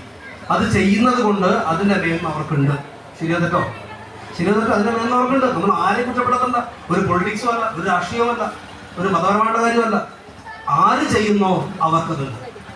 മുസ്ലിംസ് ചെയ്താൽ അവർക്ക് അതിൻ്റെ ഗുണം കിട്ടും, ക്രിസ്ത്യൻസ് ചെയ്താൽ അവർക്ക് അതിൻ്റെ ഗുണം കിട്ടും. നമ്മൾ ചെയ്യാത്തതുകൊണ്ട് നമ്മൾ അതപ്പതിച്ച് പോകുന്നു. മനസ്സിലായോ? നമ്മൾ ഏതെങ്കിലും ഒരു ആചാര്യം നമ്മളോട് പറയുകയാണ്, നിങ്ങൾ ഒരു 21 ദിവസം ഇന്ന മന്ത്രം ജപിക്കൂ എന്ന് പറഞ്ഞാൽ ആദ്യം ചോദിക്കുന്നതാണറിയാം, 21 ദിവസം കഴിഞ്ഞാൽ അത് ഫലിക്കൂ? അങ്ങനെയല്ലേ നമ്മൾ ചോദിക്കുക? നമ്മൾ ഈ സ്വാർത്ഥമോഹികളാണ്, ലാഭം പ്രതീക്ഷിച്ച് മാത്രം നാമം ജപിക്കുന്നവരാണ്. സാധാരണത്തിൽ കുട്ടികളുണ്ട്, എക്സാമിൻ്റെ തലേദിവസം കുറേ പേനയും കൊണ്ട് ഇവർ പൂജിക്കാൻ പറ്റുന്നത്. അതുവരെ അമ്പലത്തിൽ പോട്ടെ എന്ന് ചോദിച്ചാൽ അമ്മമാർ പറയും ഇപ്പം കൊണ്ടാ പഠിക്കാനില്ലെന്ന് പറയും. ഏതെങ്കിലും കുട്ടി അടുപ്പിച്ചൊരു 10 ദിവസം അമ്പലത്തിൽ പോയാൽ അമ്മ വിളിക്കും, ആ കുട്ടിയോട് പറയും അങ്ങനെ എപ്പോഴെപ്പോഴും അമ്പലത്തിൽ കൊണ്ടാട്ടോ. പ്രത്യേകിച്ച് വല്ല ആശ്രമത്തിലാണെങ്കിൽ അമ്മമാർ ഒരു സ്വാമി പിടിച്ച് അവരെ സന്നിധിപ്പിക്കുന്നു. ഒക്കെ ചെയ്യുന്നത് നമ്മൾ ആളുകൾ തന്നെയാണ്, അമ്മമാർ തന്നെയാണ്. അതുകൊണ്ടാണ് ഞാൻ പറഞ്ഞത്, ദേവയജ്ഞം എന്നുള്ള മഹത്തരമായിട്ടുള്ള യജ്ഞത്തിൽ എല്ലാ ദിവസവും നമ്മുടെ മക്കളെ പങ്കെടുപ്പിക്കുക. എല്ലാ ദിവസവും രാവിലെ കുളി കഴിഞ്ഞ് പൂജാമുറി ഉണ്ടെങ്കിൽ അവിടെ, ഇല്ലെങ്കിൽ അടുത്ത ക്ഷേത്രമുണ്ടെങ്കിൽ ആ ക്ഷേത്രത്തിൽ പോയിട്ട് ഒന്ന് തൊഴുത്, പൂജാമുറിയിലാണെങ്കിൽ അവിടെ ആ ഭഗവാന്റെ മുമ്പിൽ വിളക്ക് വെച്ച് ആ ഭഗവാന്റെ സ്തുതി അല്ലെങ്കിൽ ധ്യാനം ഒന്ന് ചൊല്ലിയിട്ട് ദിവസം ആരംഭിക്കാൻ വേണ്ടി മക്കളെ പ്രാപ്തരാക്കുക. അതാണ് ദേവയജ്ഞം. ഇനി രണ്ടാമത്തേത് ഋഷിയജ്ഞം. ഋഷിയജ്ഞം എന്നാൽ പൂർവ്വസൂരികളായിട്ട് ഋഷീശ്വരന്മാർ, ആചാര്യന്മാർ, സന്യാസിമാർ അവരെ പൂജിക്കുക എന്നുള്ളത്. എന്ന് വെച്ചാൽ അവരിങ്ങനെ പൂജിച്ചുകൊണ്ടിരിക്കുക എന്നുള്ളതല്ല, അവര് ചെയ്തു തന്നിരിക്കുന്ന കാര്യങ്ങളെ സ്മരിച്ചുകൊണ്ട് ജീവിക്കുക. നോക്കൂ, ഈ ലോകത്ത് എത്ര ഗ്രന്ഥങ്ങൾ ആചാര്യന്മാർ നമുക്ക് തന്നിട്ടുണ്ട്. മഹാഭാരതമാകട്ടെ, ഗീതയാകട്ടെ, എത്ര ഗ്രന്ഥങ്ങൾ, രാമായണം, ലളിതാ സഹസ്രനാമം പോലെയുള്ള എത്രയോ മന്ത്രങ്ങൾ, എത്രയോ അനുഷ്ഠാനങ്ങൾ, ഇതൊക്കെ ഋഷീശ്വരന്മാർ നമുക്ക് നൽകിയിട്ടുള്ളത് നമ്മുടെ കുടുംബത്തിൽ ഇത് അനുവർത്തിക്കുന്നതിന് വേണ്ടിയിട്ടാണ്. ഞാൻ നേരത്തെ സൂചിപ്പിച്ചു, രാമായണം പഠിച്ചാൽ പൂർണ്ണഗർഭിണിയായ സീതയെ കാട്ടിൽ ഉപേക്ഷിച്ച ദുഷ്ടനായ രാമൻ എന്നതല്ല പഠിക്കേണ്ടത്. മറിച്ച് രാമൻ എന്ന മകൻ എന്താണ്, രാമൻ എന്ന അച്ഛൻ എന്താണ്, രാമൻ എന്ന ഭർത്താവ് എന്താണ്, രാമൻ എന്ന സഹോദരൻ എന്താണെന്ന് പഠിച്ചാൽ അതാത് സഹോദരനും പിതാവും മാതാവും എങ്ങനെയാണ് കുടുംബത്തിൽ വർദ്ധിക്കേണ്ടത് എന്ന് നമ്മുടെ തലമുറ പഠിക്കുമായിരുന്നു. അതിനെ മുൻനിർത്തിക്കൊണ്ട് ആചാര്യന്മാർ നമുക്ക് തന്നിരിക്കുന്ന ഗ്രന്ഥങ്ങളെ പഠിക്കുകയും പാരായണം ചെയ്യുകയും പ്രചരിപ്പിക്കുകയും ചെയ്യുക എന്നുള്ളതാണ് ഋഷിയജ്ഞം കൊണ്ട് ഉദ്ദേശിക്കുന്നത്. മനസ്സിലായോ? എന്ന് വെച്ചാൽ എല്ലാ ദിവസവും രാവിലെ നമ്മൾ കുളി കഴിഞ്ഞ് വിളക്ക് വെച്ചു, ദേവയജ്ഞം ചെയ്തു. ദേവയജ്ഞം കഴിഞ്ഞാൽ ഉടനെ എന്ത് ചെയ്യണം? കുറച്ചു നേരം രാമായണം വായിക്കുക, അല്ലെങ്കിൽ ഭഗവത്ഗീതയിൽ ഒരു ശ്ലോകം പഠിക്കുക, അല്ലെങ്കിൽ എന്തെങ്കിലും ഒരു ഗ്രന്ഥം, അല്ലെങ്കിൽ ലളിതാ സഹസ്രനാമം ജപിക്കുക. ഇങ്ങനെ എന്തെങ്കിലും ഒരു ജപം, നാമജപത്തിന്റെ സംസ്കാരം ആരുണ്ടാക്കണം? കുടുംബത്തിൽ നമ്മൾ കൊണ്ടുവരണം. പറയുന്നത് മനസ്സിലാവുന്നുണ്ടോ? ദേവയജ്ഞത്തിന്റെ ഭാഗമായിട്ട് എല്ലാ ദിവസവും കുളി കഴിഞ്ഞ് ഈശ്വര സങ്കല്പത്തിൽ ഒരു വിളക്ക് കത്തിക്കാനോ അല്ലെങ്കിൽ അടുത്തൊരു ക്ഷേത്ര ദർശനം നടത്താനോ നമുക്ക് സാധിച്ചാൽ, നമ്മുടെ കുഞ്ഞുങ്ങളെ അതിന് പ്രാപ്തരാക്കിയാൽ അവർ ദേവയജ്ഞം പൂർത്തീകരിച്ചു. രണ്ടാമത്തേത് ഋഷീശ്വരന്മാർ നൽകിയിരിക്കുന്ന ഗ്രന്ഥങ്ങൾ.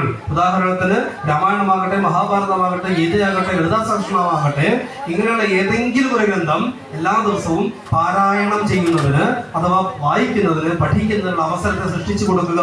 അതാണ് രണ്ടാമത്തെ ഋഷിയജ്ഞം. പറയുന്നത് മനസ്സിലായോ? ഇനി നോക്കൂ, മൂന്നാമത്തെ യജ്ഞത്തിലേക്ക് കടക്കാം. നേരത്തെ പറഞ്ഞ മൂന്നാമത്തെ യജ്ഞം പിതൃയജ്ഞമാണ്. പിതൃയജ്ഞം എന്ന് പറഞ്ഞാൽ പൊതുവെ ആളുകൾക്ക് ഒരു ധാരണയുണ്ട്, എൻ്റെ അച്ഛനും അമ്മയും ജീവിച്ചിരിക്കുന്നുണ്ടെങ്കിൽ എനിക്ക് പിതൃക്കൾക്ക് വേണ്ടി ഒന്നും ചെയ്യേണ്ടതില്ല എന്നൊരു തോന്നലുണ്ട്. പലരോടും പിതൃകർമ്മം ചെയ്യാൻ പറയുന്ന സമയത്ത് എൻ്റെ അച്ഛനും അമ്മയും ജീവിച്ചിരിക്കുന്നത് പിന്നെ എന്തിനാണ് ഞാൻ ചെയ്യുന്നതാണ്. അച്ഛനും അമ്മയും മാത്രമല്ല പിതൃക്കൾ. അച്ഛനുണ്ടാവാൻ കാരണമായിരിക്കുന്ന ഒരു അച്ഛനും അമ്മയും ഉണ്ട്, അവരുണ്ടാവാൻ കാരണമായിരിക്കുന്ന മറ്റൊരു അച്ഛനും അമ്മയും ഉണ്ട്. ഇങ്ങനെ പുറകിലേക്ക് ചിന്തിച്ചാൽ എണ്ണിയാലൊടുങ്ങാത്ത, മനസ്സിലാക്കാൻ സാധിക്കാത്തത്തോളം പിതൃപരമ്പര നമുക്ക് പുറകിലുണ്ട്. ശരിയല്ലേ? അതിൽ പ്രത്യക്ഷമായിട്ട് ഞാൻ കാണുന്നത് പക്ഷേ എൻ്റെ അച്ഛനെയും അമ്മയും ആയിരിക്കാം. അവരുണ്ടാവാൻ കാരണമായിരിക്കുന്ന വലിയൊരു പരമ്പര നമുക്കുണ്ട്. ആ പിതൃപരമ്പരയെ സ്മരിച്ചുകൊണ്ട് ദിവസം ആരംഭിക്കുക എന്നുള്ളത് പലരും ഇപ്പൊ ഈ ഫേസ്ബുക്കിലൊക്കെ ട്രോളിലൊക്കെ വരാറുണ്ട്. ജീവിച്ചിരിക്കുമ്പോൾ കൊടുക്കാത്തവന് മരിച്ചിട്ട് കൊടുത്തിട്ടുണ്ടാ കാര്യം. ശരി, ജീവിച്ചിരിക്കാൻ കൊടുക്കാത്തവന് മരിച്ചിട്ട് കൊടുത്തിട്ട് കാര്യമില്ല, അങ്ങനെ ഇരിക്കട്ടെ. പക്ഷേ ജീവിച്ചിരിക്കുമ്പോൾ നമ്മൾ മാതാപിതാക്കളെ കാൽതൊട്ട് ബന്ധിച്ചിട്ടുണ്ടോ? ആലോചിച്ച് നോക്കുക. നമ്മുടെ ഓരോ കുഞ്ഞുങ്ങളും രാവിലെ സ്കൂളിലേക്ക് പോകുന്ന സമയത്ത് അല്ലെങ്കിൽ ജോലിക്ക് പോകുന്ന സമയത്ത് അച്ഛൻ്റെയോ അമ്മയുടെയോ കാല് ബന്ധിച്ചിട്ട് അല്ലെങ്കിൽ പാദനമസ്കാരം ചെയ്തിട്ട് പോകുന്ന സംസ്കാരം നമ്മൾ ഉണ്ടാക്കി കൊടുത്തിട്ടുണ്ടോ? പഠിപ്പിച്ചു കൊടുത്തിട്ടുണ്ടോ? അറ്റ്ലീസ്റ്റ് അതെങ്കിലും. ബാക്കി ഒരുപാട് ചടങ്ങുകൾ ഉണ്ടെങ്കിൽ പോലും ഏറ്റവും കുറഞ്ഞത് നിർബന്ധപൂർവ്വം നിങ്ങൾ ഓരോരുത്തരും മക്കളെ കൊണ്ട് ചെയ്യിപ്പിക്കേണ്ടത് അച്ഛൻ്റെ കാലത്ത് നമസ്കരിക്കാനും അമ്മയുടെ കാലത്ത് നമസ്കരിക്കാനുള്ള സംസ്കാരം മക്കൾക്ക് പറഞ്ഞു കൊടുക്കണം. അതെല്ലാ ദിവസവും രാവിലെ ജോലിക്ക് പോകുമ്പോഴാകട്ടെ, രാവിലെ സ്കൂളിൽ പോകുമ്പോഴാകട്ടെ, രാവിലെ അച്ഛൻ്റെയും അമ്മയുടെയും മുതിർന്നവരുടെയും ഒന്ന് പാദം നമസ്കരിച്ച് പോകുന്ന സംസ്കാരം നമ്മുടെ കുഞ്ഞുങ്ങൾക്ക് പകർന്നു കൊടുത്തിരുന്നുവെങ്കിൽ, നേരത്തെ ഞാൻ പറഞ്ഞു, അമ്മയുടെ ഗർഭപാത്രത്തിലേക്ക് കത്തി കുത്തി ഇറക്കിയ മകനെ നമ്മൾ കണ്ടുവെന്ന് പറഞ്ഞു. അച്ഛൻ ചാരുകസേനെ കടന്നു പോകുന്ന സമയത്ത് പേനാക്കത്തി കൊണ്ട് കഴുത്ത് മുറിച്ച് കളഞ്ഞ മകനെ നമ്മൾ കണ്ടു എന്ന് പറഞ്ഞു. നിത്യം പാദ നമസ്കാരം ചെയ്യുമ്പോൾ ആ മകനെ ചേർത്ത് പിടിച്ചുകൊണ്ട് മകനെ നീ നന്നായി വരുമെന്ന് പറയുന്ന അച്ഛനും അമ്മയും ആയിരുന്നുവെങ്കിൽ ആ കുഞ്ഞിന് ഒരിക്കലും അത് ചെയ്യാൻ തോന്നുകയില്ലായിരുന്നു. അവിടെയാണ് നമ്മുടെ സംസ്കാരം കുഞ്ഞുങ്ങളിലേക്ക് പകർത്തി കൊടുക്കണമെന്ന് ഞാൻ പറയുന്നത്. ഇവിടെ പിതൃയജ്ഞത്തിന്റെ ഭാഗമായിട്ട് മരണപ്പെട്ടുപോയവർക്കും ജീവിച്ചിരിക്കുന്നവർക്കും വേണ്ടി എന്തെല്ലാമാണോ നമുക്ക് ചെയ്യാൻ സാധിക്കുക എന്ന് മനസ്സിലാക്കിക്കൊണ്ട് മരണപ്പെട്ടു പോയവർക്ക് വേണ്ടിയിട്ട് തർപ്പണമെങ്കിലും, പണ്ട് കാലത്ത് പറയും, കുളിക്കുന്ന സമയത്ത് അല്പം ജലമെടുത്തുകൊണ്ട് പിതൃഭ്യോം നമ എന്ന് പറഞ്ഞുകൊണ്ട് പിതൃക്കൾക്ക് തർപ്പണം ചെയ്ത സംസ്കാരം നമുക്കുണ്ടായിരുന്നു. ജീവിച്ചിരിക്കുന്ന അച്ഛനും അമ്മയുടെയും പാദ നമസ്കാരം ചെയ്ത സംസ്കാരം നമുക്കുണ്ടായിരുന്നു. ഈ രണ്ട് സംസ്കാരവും നമ്മുടെ കുടുംബത്തിൽ നിന്ന് നമ്മൾ എടുത്തു കളഞ്ഞു. ഇതൊക്കെ അന്ധവിശ്വാസമാണ് എന്ന് പറഞ്ഞുകൊണ്ട് ഇതിനെയൊക്കെ നമ്മൾ എടുത്തു കളഞ്ഞു. പറഞ്ഞു. അതുകൊണ്ട് ഇന്ന് നമ്മുടെ എല്ലാ കുടുംബങ്ങളിൽ പിതൃസങ്കല്പങ്ങൾ ഇല്ലാതെ പോയി, പിതാവിന്റെ സങ്കല്പം ഇല്ലാതെ പോയി, മാതാവിന്റെ സങ്കല്പം ഇല്ലാതെ പോയി. നിങ്ങൾ എന്താ പറയുന്നത്? അച്ഛന്റെയും അമ്മയുടെയും ദൗത്യം എന്നെ സൃഷ്ടിക്കുക എന്നുള്ളത് മാത്രമാണ്. ജീവിക്കേണ്ടതും വളരേണ്ടതും ഞാനാണ് എന്ന് പറഞ്ഞുകൊണ്ട് തന്നിഷ്ടപ്രകാരം മുന്നോട്ട് പോകുന്ന ഒരു തലമുറ നമ്മുടെ കുടുംബങ്ങളിൽ വളർന്നു വന്നു. ശരിയല്ലേ? ആലോചിച്ച് നോക്കുക. അവിടെ മക്കളെ പറഞ്ഞ് ബോധ്യപ്പെടുത്തുന്ന കാര്യമുണ്ട്. അതുപോലെ ഒരു മകനെ സംബന്ധിച്ച് പിതാവിനെ ഭൂമെന്ന നരകത്തിൽ നിന്ന് ത്രാണനം ചെയ്യിപ്പിക്കുന്നതിനുള്ള ഉപാധിയാണ് ഒരു മകൻ. അതുപോലെ മകൾക്ക് അച്ഛന് ചെയ്തുകൊണ്ടുള്ള ദൗത്യമുണ്ട്. കന്യാദാനം എന്ന് പറയുന്ന മഹത്തരമായിട്ടുള്ള കർമ്മം ചെയ്യാൻ അച്ഛന് സാധിക്കണമെങ്കിൽ മകൾ പറഞ്ഞനുസരിച്ച് നിൽക്കണം. അല്ലാതെ ഇടക്കാലത്ത് പ്രേമം കൊണ്ടും അല്ലെങ്കിൽ അതുകൊണ്ട് ഇതുകൊണ്ടും വീട് വിട്ടു പോയാൽ, വീട്ടിൽ നിന്ന് ഇറങ്ങിപ്പോയാൽ ആ മകള് ചെയ്യുന്നത് അച്ഛനോട് ചെയ്യുന്ന ഏറ്റവും വലിയ പാപമാണ്. കാരണം എന്താണെന്നറിയാമോ? ഒരു മകൾക്ക് മാത്രമേ അച്ഛനെ കൊണ്ട് കന്യാദാനം എന്ന് പറയുന്ന അച്ഛന്റെ ഏറ്റവും വലിയ ദൗത്യം നിറവേറ്റി കൊടുക്കാൻ വേണ്ടി മകൾക്ക് മാത്രമേ സാധിക്കുകയുള്ളൂ. ഞാനൊരു അച്ഛനാണെങ്കിൽ എൻ്റെ അച്ഛൻ എന്നുള്ള ധർമ്മം വെച്ചുകൊണ്ട് എനിക്ക് എൻ്റെ മകൾക്ക് ചെയ്തു കൊടുക്കാൻ പറ്റുന്ന ഏറ്റവും വലിയ ധർമ്മമാണ് കന്യാദാനം. എൻ്റെ മകളെ മറ്റൊരു പുരുഷന്റെ കയ്യിൽ ചേർത്ത് കൊടുക്കുക എന്നുള്ളത്. അതിന് പോലെ നമ്മുടെ അച്ഛന്മാരെ അനുവദിക്കുന്നില്ല എന്നുള്ള യാഥാർത്ഥ്യം. എന്തുകൊണ്ടാണ്? ഈ കന്യാദാനം എന്ന് പറയുന്ന സംസ്കാരം ഉണ്ട് എന്നും കന്യാദാനം അച്ഛന്റെ അവകാശമാണ് എന്നും ഒരു മകൾക്ക് മാത്രമേ അച്ഛനെ കൊണ്ട് കന്യാദാനം എന്ന കർമ്മം ചെയ്യിപ്പിക്കാൻ സാധിക്കൂ എന്നും നമ്മുടെ കുഞ്ഞുങ്ങളെ നമ്മൾ പഠിപ്പിച്ചു കൊടുത്തില്ല. നമ്മുടെ സംസ്കാരത്തെക്കുറിച്ച് നമ്മൾ പഠിപ്പിച്ചു കൊടുത്തില്ല എന്നുള്ളത് കൊണ്ടാണ് അവിടെയാണ് പിതൃയജ്ഞത്തിന് പ്രാധാന്യം വരുന്നത്. നമ്മുടെ ജീവിച്ചിരിക്കുന്നതും മരിച്ചു പോയതുമായിട്ടുള്ള എല്ലാ പിതൃക്കൾക്കും വേണ്ടിയിട്ട് എന്തെല്ലാമാണോ ചെയ്യാൻ സാധിക്കുക, എല്ലാ ദിവസവും അല്പം ജലമെടുത്തുകൊണ്ട് കുളിക്കുന്ന സമയത്ത് അല്പം ജലമെടുത്തുകൊണ്ട് പിതൃഭ്യോം നമ എന്ന് പറഞ്ഞുകൊണ്ട് ആ പിതൃക്കളെ സ്മരിച്ചാൽ മരിച്ചുപോയ പിതൃക്കൾക്ക് പുണ്യമായി. ജീവിച്ചിരിക്കുന്ന മാതാപിതാക്കളുടെ മുതിർന്ന ആളുകളെയും പാദം നമസ്കരിച്ചുകൊണ്ട് ഒരു ദിവസം നമ്മൾ ആരംഭിച്ചാൽ ജീവിച്ചിരിക്കുന്ന പിതൃ പരമ്പരയോടുള്ള വന്ദനവും നമസ്കാരവുമായി. ഇത് നമ്മുടെ കുടുംബങ്ങളിൽ ഉണ്ടോ എന്ന് ആലോചിച്ച് നോക്കുക. അവിടെയാണ് കാല് പിടിച്ചാൽ എന്താ കിട്ടാൻ പോണത്? അല്ലേ? ഇപ്പൊ അങ്ങനെയാണ് സംസ്കാരം. കാല് പിടിച്ചാൽ എന്താ കിട്ടാൻ പോണത്? നോക്കൂ, നിങ്ങൾ ഓരോരുത്തരും ഒന്ന് ആലോചിച്ച് നോക്കുക. നിങ്ങളുടെ കാലിൽ ഒരാളെ നമസ്കരിച്ചാൽ നിങ്ങളുടെ മനസ്സിലുണ്ടാകുന്ന ഒരു ആർദ്രതയുണ്ട്, ഉണ്ടോ ഇല്ലയോ? ഉണ്ട്, ശരിയോ തെറ്റോ? ആ പ്രാർത്ഥന മതി നമ്മുടെ മക്കളുടെ എല്ലാം ഗതി നേർവഴിയാവാൻ വേണ്ടിയിട്ട്. ആ പ്രാർത്ഥന മതി. എല്ലാ ദിവസവും എൻ്റെ കുഞ്ഞുമൻ എൻ്റെ കാലിൽ നമസ്കരിക്കുന്ന സമയത്ത് വേണ്ട മോനെ എന്ന് പറയല്ല വേണ്ടത്, ചേർത്ത് പിടിച്ചുകൊണ്ട് മോനെ നീ നന്നായി വരും, മകളെ നീ നന്നായി വരും എന്ന് പറയുന്ന സംസ്കാരം. കാരണം നിത്യാഭ്യാസി ആനയെടുക്കുന്ന പറയുന്നത് പോലെ മരാന്ന് ജപിച്ച രത്നാകരൻ വാൽമീകി മഹർഷിയായെങ്കിൽ നിത്യം ജപിക്കുന്നതിന്, നിത്യം പറയുന്നതിന് ശ്രേഷ്ഠതയുണ്ട്. എല്ലാ ദിവസവും നിങ്ങൾ മക്കളോട് അസത്യം എന്ന് വിളിക്കുന്നതിന് പകരം മോനെ നീ നന്നായി വരും എന്ന് നിരന്തരം പറയുമ്പോൾ ആ കുഞ്ഞ് തീർച്ചയായിട്ടും നല്ല വഴിയിലേക്ക് തന്നെ വരുമെന്നുള്ളതിന് യാതൊരു തർക്കവുമില്ല. അതാണ് പാദനമസ്കാരം കൊണ്ടുണ്ടാകുന്ന വലിയൊരു ഗുണം. അങ്ങനെ മൂന്നാമത്തെ യജ്ഞം പിതൃയജ്ഞം കഴിഞ്ഞു. നാലാമത്തെ യജ്ഞം നരയജ്ഞമാണ്. നരയജ്ഞം എന്നാൽ നരബലിയല്ല കേട്ടോ, തെറ്റിദ്ധരിക്കരുത്. നരയജ്ഞം എന്ന് പറഞ്ഞാൽ ഒരു മനുഷ്യന് സഹജീവികളോടുള്ള കരുണ, സഹജീവികളോട്. പണ്ടുണ്ടായിരുന്നു നമ്മുടെ എല്ലാ വീടുകളിൽ നരയജ്ഞം ഉണ്ടായിരുന്നു. എന്താ നരയജ്ഞം? എല്ലാ ദിവസവും അരി കഴുകി അടുപ്പത്തിടുന്നതിന് മുമ്പ് അരി എടുത്ത് കഴിയുമ്പോൾ അല്പം അരി നമ്മൾ മാറ്റി വയ്ക്കുമായിരുന്നു, പിടിയരി എന്ന് പറഞ്ഞില്ലേ? എന്തിനു വേണ്ടിയിട്ടാ? വിശക്കുന്നവന് ഭക്ഷണം കൊടുക്കാനാ. ശരിയല്ലേ? അന്നദാനം നൽകുന്നത് എവിടെയെങ്കിലും കൊണ്ടേ കൊടുക്കാനാ, വിശക്കുന്നവന് ഭക്ഷണം കൊടുക്കാൻ വേണ്ടിയിട്ടാ. അതുപോലെ സന്ധ്യാസമയത്ത് രാത്രിയിൽ വാതിലടയ്ക്കുന്നതിന് മുമ്പ് ഒരു നിലവിളക്കം കത്തിച്ച് പിടിച്ച് ഉമ്മറത്തേക്ക് ഇറങ്ങിയിട്ട് ചോദിക്കുമായിരുന്നു, അട്ടാഴ പ്രശ്നിക്കാരുണ്ടോ എന്ന് ചോദിക്കുമായിരുന്നു. എന്ത് മഹത്തരമായ സംസ്കാരമായിരുന്നു, ആലോചിച്ച് നോക്കൂ. ഇന്നതിനെങ്ങനെ ഓർഡർ ചെയ്തല്ലേ? 3 കുത്തായി മറ്റേ ബൈക്കിൽ ആള് വന്നു അല്ലേ? പണ്ടൊക്കെ ഭക്ഷണം കഴിക്കാൻ വേണ്ടിയിട്ട് വീടിൻ്റെ അകത്തോട്ട് പോകും. ഈ വേസ്റ്റ് കളയാൻ വേണ്ടിയിട്ട്, ടോയ്ലറ്റ് പോകാൻ വേണ്ടിയിട്ട് വീടിൻ്റെ പുറത്തേക്ക് പോകും. ഇന്നെങ്ങനെയാണ്? ഭക്ഷണം കഴിക്കാൻ വേണ്ടി നമ്മൾ പുറത്തേക്ക് പോകും അല്ലേ? വൈകുന്നേരം ഒരു ഔട്ടിങ് അല്ല, ഹോട്ടലിൽ പോയിട്ട് ഭക്ഷണം കഴിക്കും. എന്നിട്ടോ ഈ വേസ്റ്റ് കളയാൻ വേണ്ടി ഇങ്ങോട്ട് വരും വീടിൻ്റെ അകത്തോട്ട് ബെഡ്റൂമിലേക്ക് വരും അല്ലേ? ഇപ്പൊ ടോയ്ലറ്റെല്ലാം ബെഡ്റൂമിലല്ലേ? അപ്പൊ ആദ്യം ഉണ്ടായിരുന്ന നേരെ വിപരീതമാണ് ഇപ്പോൾ നടത്താം. എന്തായാലും നരയജ്ഞം എന്നതുകൊണ്ട് നമ്മുടെ സഹജീവികളെ സ്നേഹിക്കുക എന്നുള്ളതാണ് ആചാര്യന്മാരെ പഠിപ്പിച്ചിട്ടുള്ളത്. അതിൽ ഏറ്റവും ശ്രേഷ്ഠം അന്നദാനമാണ്. കാരണം ഒരു വ്യക്തിയുടെ ജീവൻ നിലനിർത്താൻ വേണ്ടത് അന്നമാണ്, അന്നോർജമാണ്. അന്നദാനം എന്ന് പറയുന്നത് ചോറെന്ന് മാത്രം ധരിക്കരുത് കേട്ടോ. അന്നമയ കോശം, പ്രാണമയ കോശം, ഇങ്ങനെ അതിൻ്റെ സംവിധാനങ്ങൾ അത് വെച്ചാൽ പറയണത്. അപ്പോൾ ഒരു വ്യക്തിക്ക് വേണ്ടതായിട്ടുള്ള ഭക്ഷണം കൊടുക്കുക, വിശപ്പടക്കാനുള്ളത് കൊടുക്കുക. ഇന്ന് നമുക്കറിയാം പണ്ടത്തെ അത്രയും ദാരിദ്ര്യമൊന്നും അരിയുടെ കാര്യമൊന്നും ഇല്ല, ഭക്ഷണമൊക്കെ എല്ലാവർക്കും ഉണ്ട്. പക്ഷേ അതുണ്ടെങ്കിൽ പോലും ഇന്നും ദുഃഖം അനുഭവിക്കുന്ന എത്രയോ കുടുംബങ്ങൾ നമുക്ക് ചുറ്റുമില്ലേ? ഉണ്ടോ ഇല്ലയോ? മരുന്ന് വാങ്ങാൻ പണമില്ലാതെ മറ്റു തരത്തിലുള്ള ബുദ്ധിമുട്ടുകളോടുകൂടി എത്ര ആളുകളുണ്ട്. അവിടെയാണ് ഇതുപോലെ ക്ഷേത്രങ്ങൾ വേണ്ടത്.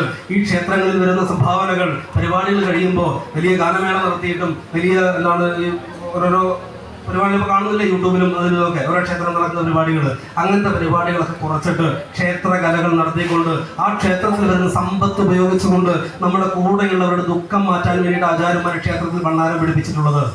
ക്ഷേത്ര ഭണ്ഡാരം പണ്ട് കാലത്ത് തിരുവിതാംകൂർ മഹാരാജാവിന്റെ കാലത്ത് ക്ഷേത്രത്തിൽ മുമ്പ് ഭണ്ഡാരം വയ്ക്കുന്നത് ആ ദേശത്തുള്ള ആളുകൾ അവിടെ കൊണ്ട് ഭണ്ഡാരത്തിൽ സമർപ്പിക്കുന്നത് ആ ചുറ്റുവട്ടത്തുള്ള ആളുകളുടെ ദുഃഖം പരിഹരിക്കാനാ, അവരുടെ വിഷമം പരിഹരിക്കാനാ, അവരുടെ അസുഖത്തിന് അവന് പൈസ കൊടുക്കാനാ.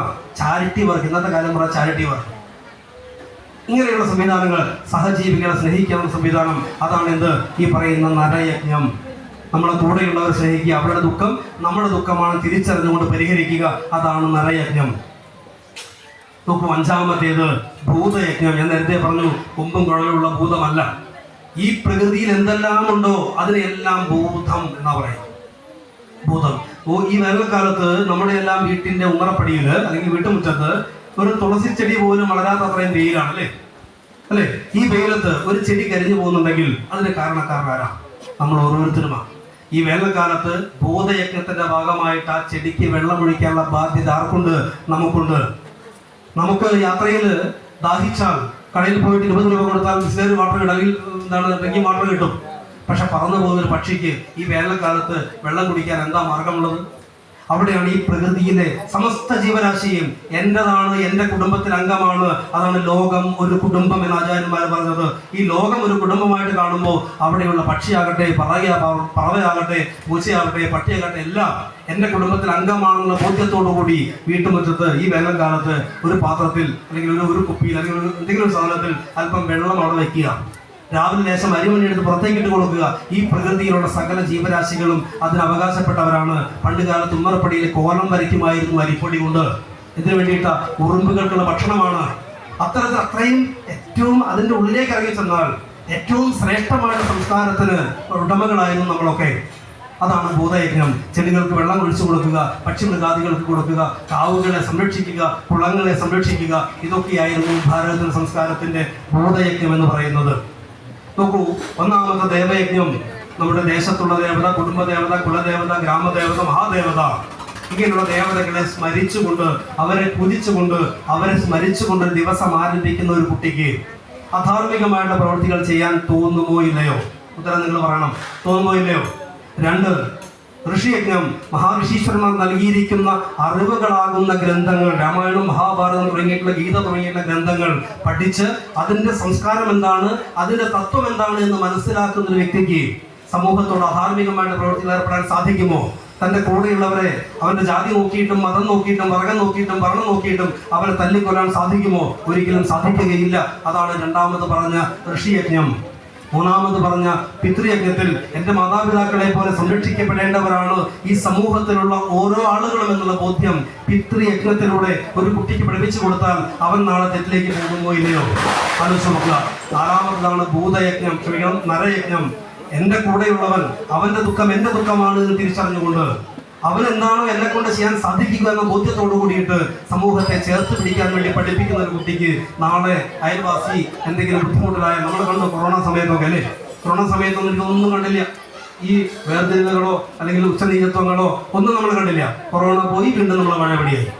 നമുക്ക് വീണ്ടും ചങ്ങരം തങ്ങുമ്പോൾ തന്നെ നോക്കൂ, ഈശ്വരന്മാരെല്ലാം ഇടയ്ക്കിടയ്ക്കിടയ്ക്ക് ഓരോന്ന് പഠിപ്പിച്ചു തരാൻ വേണ്ടിയിട്ട്, എന്നാലും നമ്മൾ പഠിക്കില്ല. എന്തായാലും പഠിച്ചേ മതിയാകൂ. ഈ പറയുന്ന 4മത്തെ നരയജ്ഞം എന്ന് പറയുന്നത് നമ്മുടെ കൂടെയുള്ളവരെ ചേർത്ത് പിടിക്കാൻ, അവന്റെ ദുഃഖത്തിന് കണ്ണീരൊപ്പാൻ, അവന്റെ കൂടെ നിൽക്കാൻ നമുക്ക് സാധിക്കുമെങ്കിൽ അത് നരയജ്ഞമായി. 5മത്തെ ഭൂതയജ്ഞം എന്നത് ഈ പ്രകൃതിയിലുള്ള സകല ജീവരാശികളും എൻ്റെ കുടുംബത്തിലെ അംഗങ്ങളാണ്. എൻ്റെ കുടുംബത്തിലെ അംഗങ്ങളാണ്. ലോകം ഒരു കുടുംബം എന്ന ബോധ്യത്തോടു കൂടി, അത് പശുവായിക്കോട്ടെ, പുഴുവായിക്കോട്ടെ, പട്ടിയായിക്കോട്ടെ, പൂച്ചയായിക്കോട്ടെ, എന്തോ ആയിക്കൊള്ളട്ടെ. അതുകൊണ്ടാണ് ഭാരതത്തിന്റെ സംസ്കാരത്തിൽ ഒരു മരം മുറിക്കണമെങ്കിൽ ആ മരത്തിന് പൂജ ചെയ്യുമായിരുന്നു. ഒരു ഭൂമിയിൽ കല്ലിടണമെങ്കിൽ ആ ഭൂമിക്ക് പൂജ ചെയ്യുമായിരുന്നു. എന്നാൽ ഇതെല്ലാം പുരോഗമനമായിട്ട് ചിന്തിച്ചിട്ട് ആളുകൾ പറഞ്ഞു, അന്ധവിശ്വാസം, മരത്തിന് എന്തിനാ പൂജിക്കുന്നത്? ചോദിച്ചു. പുഴയിൽ നിന്ന് വെള്ളമെടുക്കുന്ന സമയത്ത് ആ പുഴയെ പൂജിച്ചിരുന്നു, കിണറിനെ കുറ്റിയടിക്കുന്ന സമയത്ത് ആ ഭൂമിയെ പൂജിച്ചിരുന്നു. ഇതെല്ലാം ഈ സംസ്കാരത്തിലുള്ളതാണ് എന്ന ചിന്തയോടുകൂടി, ഇതിനെല്ലാം ഈശ്വര സങ്കല്പമുണ്ട് എന്ന ചിന്തയോടുകൂടിയായിരുന്നു നമ്മുടെ സംസ്കാരം നമ്മളെ പഠിപ്പിച്ചത്. എന്നാൽ ഇതൊക്കെ അന്ധവിശ്വാസമാണ് എന്ന് പറഞ്ഞുകൊണ്ട് തള്ളിക്കളഞ്ഞതോടുകൂടി അതിന് ഈശ്വരീയത ഇല്ലാതെ വന്നു, നമ്മുടെ സംസ്കാരം അധപ്പതിച്ചു. അതുകൊണ്ടാണ് ഞാൻ പറയുന്നത്, പ്രിയപ്പെട്ടവരെ, നിങ്ങളുടെ കുടുംബത്തിൽ നിങ്ങളുടെ കുടുംബം ഉൾപ്പെടുന്ന, സഹോദരൻ ഉൾപ്പെടുന്ന, ഭർത്താവ് ഉൾപ്പെടുന്ന, മകൻ ഉൾപ്പെടുന്ന, മകൾ ഉൾപ്പെടുന്ന കുടുംബം എന്ന മഹത്തരമായിട്ടുള്ള സങ്കല്പം നന്മയുടെ രീതിയിലേക്ക് വളർന്നു വരണമെങ്കിൽ, അധാർമികമായിട്ടുള്ള വഴിയിൽ നിന്ന് മാറിയിട്ട് ധർമ്മ സംസ്കൃതിയിൽ മുന്നോട്ട് പോകണമെങ്കിൽ, നേരത്തെ പറഞ്ഞതുപോലെയുള്ള ശിവകുടുംബം രൂപീകരിക്കപ്പെടണമെങ്കിൽ നിങ്ങൾ രണ്ട് കാര്യങ്ങൾ അനുഷ്ഠിക്കുക. ഒന്ന്, ഞാൻ ഈ പറഞ്ഞ പഞ്ചമഹായജ്ഞം. ഏതൊക്കെയാ പഞ്ചമഹായജ്ഞം? ഒന്നാമത്തത് ദേവയജ്ഞം, രണ്ടാമത്തത് ഋഷിയജ്ഞം, മൂന്നാമത്തത് പിതൃയജ്ഞം, നാലാമത്തത് നരയജ്ഞം, അഞ്ചാമത്തത് ഭൂതയജ്ഞം. ഈ 5 യജ്ഞങ്ങൾ എന്തെങ്കിലും പൈസ ചെലവുണ്ടോ? പണച്ചെലവുണ്ടോ? എന്തെങ്കിലും പണച്ചെലവുണ്ടോ? നിങ്ങളുടെ നിത്യ ജീവിതത്തിൽ ചെയ്തു പോരാൻ പറ്റുന്ന കാര്യങ്ങൾ മാത്രമേ ഉള്ളൂ. ഈ 5 കാര്യങ്ങൾ നിങ്ങളുടെ ജീവിതത്തിൽ ചെയ്യാൻ പറ്റുമെന്ന് ഇത്രയും പറഞ്ഞതിൽ നിന്ന് നിങ്ങൾക്ക് ബോധ്യമുള്ളവരുടെ കൈവക്കി എത്ര പേര് ചെയ്യാൻ പറ്റുന്നത് കാണട്ടെ.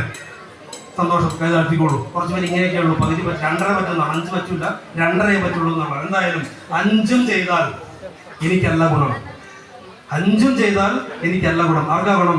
നിങ്ങളുടെ കുടുംബത്തിൽ വളർന്നു വരുന്ന നിങ്ങളുടെ മക്കൾ, നിങ്ങളുടെ ഭർത്താവ്, നിങ്ങളുടെ സഹോദരൻ, നിങ്ങളുടെ സഹോദരി, ആരുമായിക്കൊള്ളട്ടെ, ആ കുടുംബത്തിലുള്ള ആളുകൾക്ക് സമാധാനപൂർവ്വമായിട്ടുള്ള ജീവിതം, സന്തോഷകരമായിട്ടുള്ള ജീവിതം പ്രദാനം ചെയ്യുന്നതിന് ധർമ്മ സംസ്കൃതിയിൽ അടിയുറച്ച് മുന്നോട്ട് പോകുന്ന ഒരു കുടുംബത്തെ വാർത്തെടുക്കാൻ നിങ്ങൾക്ക് അതുകൊണ്ട് സാധിക്കും എന്നാണ് ഈ പഞ്ചമഹായജ്ഞത്തിലൂടെ എനിക്ക് നിങ്ങളോട് പറയാനുള്ളത്. അതോടൊപ്പം ഒറ്റ കാര്യം കൂടി ചേർക്കാനുള്ളത് നാമജപ സംസ്കാരം ചെയ്യുക എന്നുള്ളതാണ്.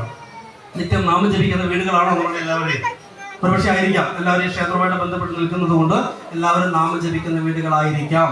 ഇനി ചില വീടുകളുണ്ട്, ഉമ്മറപ്പടിയിൽ സന്ധ്യാസമയത്ത് വിളക്കൊക്കെ കത്തിച്ചു വയ്ക്കും. എന്നിട്ട് നേരെ തിരിഞ്ഞിരിക്കും. എങ്ങടാ തിരിഞ്ഞിരിക്കുക?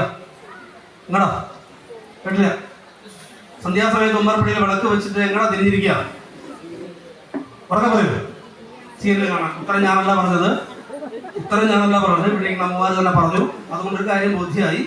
എന്താണ്? സീരിയലൊക്കെ കാണുന്നുണ്ട്, കണ്ടോളൂ, ഒരു കുഴപ്പമില്ല. പക്ഷെ ഒറ്റ കാര്യം, സീരിയലൊക്കെ നിങ്ങൾ കണ്ടോളൂ, ഒരൊറ്റ കാര്യം നിങ്ങളേക്ക് പറഞ്ഞു തരണം.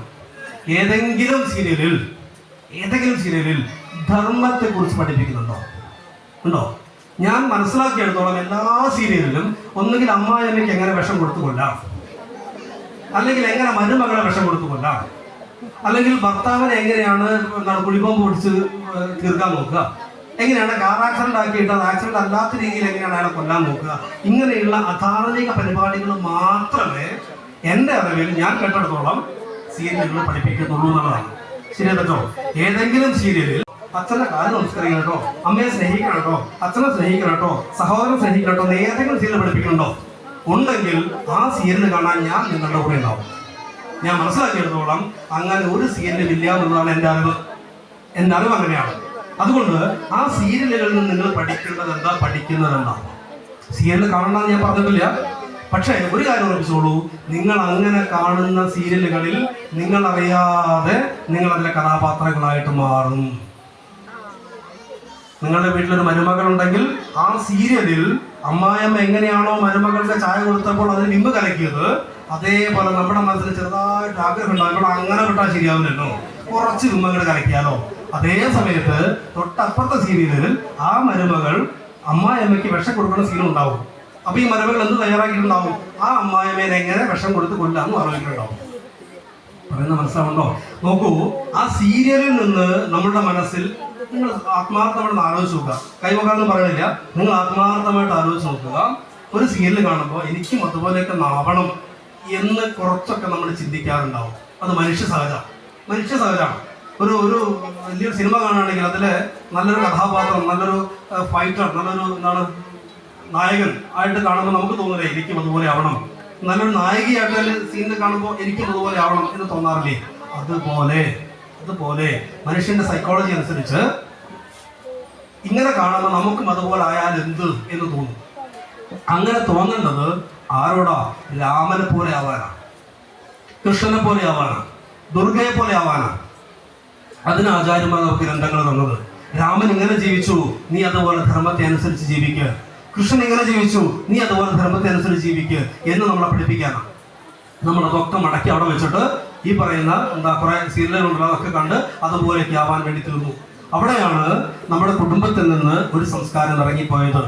സന്ധ്യാസമയത്ത് ഉമ്മറപ്പടിയിൽ നിലവിളക്ക് കത്തിച്ചു വെച്ചിരുന്നിട്ട് രാമ രാമ രാമ രാമ രാമ രാമ പാഹിമാം രാമപാദം ചേരണേ മുകുന്ദ രാമ പാഹിമാം എന്ന് നാമം ജപിച്ചിരിക്കുന്ന സംസ്കാരം നമുക്കുണ്ടായിരുന്നു. ശരിയല്ലേ? ഇന്ന് ഉമ്മറപ്പടിയിൽ നിലവിളക്ക് കത്തിച്ചു വെച്ചിരിക്കും, എന്നിട്ട് അമ്മ TV കണ്ടുകൊണ്ടിരിക്കും. മകളോട് പറയാൻ പോയി പഠിക്കാൻ പറയും. മകൾ നടക്കൂല, മകൾ ചെയ്യില്ല. കാരണം എന്താ? ഞണ്ട് പോണ വഴിക്ക് ഞണ്ട് കുഞ്ഞുങ്ങൾ പോകുള്ളൂ. അമ്മമാർക്ക് ഒരു പൊതു സ്വഭാവമുണ്ട്. ഒന്നുകിൽ TV ഓഫ് ചെയ്യും, എന്നിട്ട് ചെയ്യും, വാട്സപ്പ് എടുത്തിട്ട് ഇങ്ങനെ ചാറ്റിക്കൊണ്ടിരിക്കും, മെസ്സേജ് അയച്ചോണ്ടിരിക്കും, അല്ലെങ്കിൽ ഫേസ്ബുക്ക് നോക്കിക്കൊണ്ടിരിക്കും. എന്നാൽ മോളെ നീ പഠിക്കാനില്ല, പരീക്ഷയില്ല, നിങ്ങൾ എഴുതി വെച്ചുകൊള്ളൂ, ആ കുഞ്ഞുങ്ങൾ പഠിക്കില്ല. കാരണം നിങ്ങളുടെ ചെറുപ്പകാലത്തേക്ക് ഓർത്ത് നോക്കുക. നിങ്ങളുടെ ചെറുപ്പകാലത്ത് നിങ്ങളുടെ അച്ഛനോ അമ്മയോ നിങ്ങളോട് പഠിക്കുമെന്ന് പറഞ്ഞിട്ട് അവർ വേറെ എന്തെങ്കിലും ചെയ്തുകൊണ്ടില്ല, നിങ്ങൾ പഠിക്കുമ്പോൾ അവരെ കൂടി ഇരിക്കും. അത്ര ആലോചിച്ചാൽ മതി. അതുകൊണ്ട് പഠിക്കാൻ വേണ്ടി കുഞ്ഞുങ്ങളോട് പറയുന്ന സമയത്ത് നമ്മൾ അതിന് തയ്യാറായിരിക്കണം. നമ്മൾ പഠിക്കണമെന്നല്ല, നമ്മൾ എന്താണ് സീരിയൽ കണ്ടുകൊണ്ടിരിക്കുകയാണെങ്കിൽ അവർ പഠിക്കില്ല. ഞാൻ പറഞ്ഞു വന്നത്, നാമം ജപിക്കുന്ന സമയത്ത് അവരെ കൂട്ടി നാമം ജപിക്കുക. എത്രയോ പഠിക്കാനുണ്ടായിക്കോട്ടെ, പക്ഷെ ഒരു അരമണിക്കൂർ സമയം എല്ലാ ദിവസവും വൈകുന്നേരം ആ കുഞ്ഞുങ്ങളെ കൂട്ടിയിരുത്തി നിങ്ങൾ നാമം ജപിക്കൂ.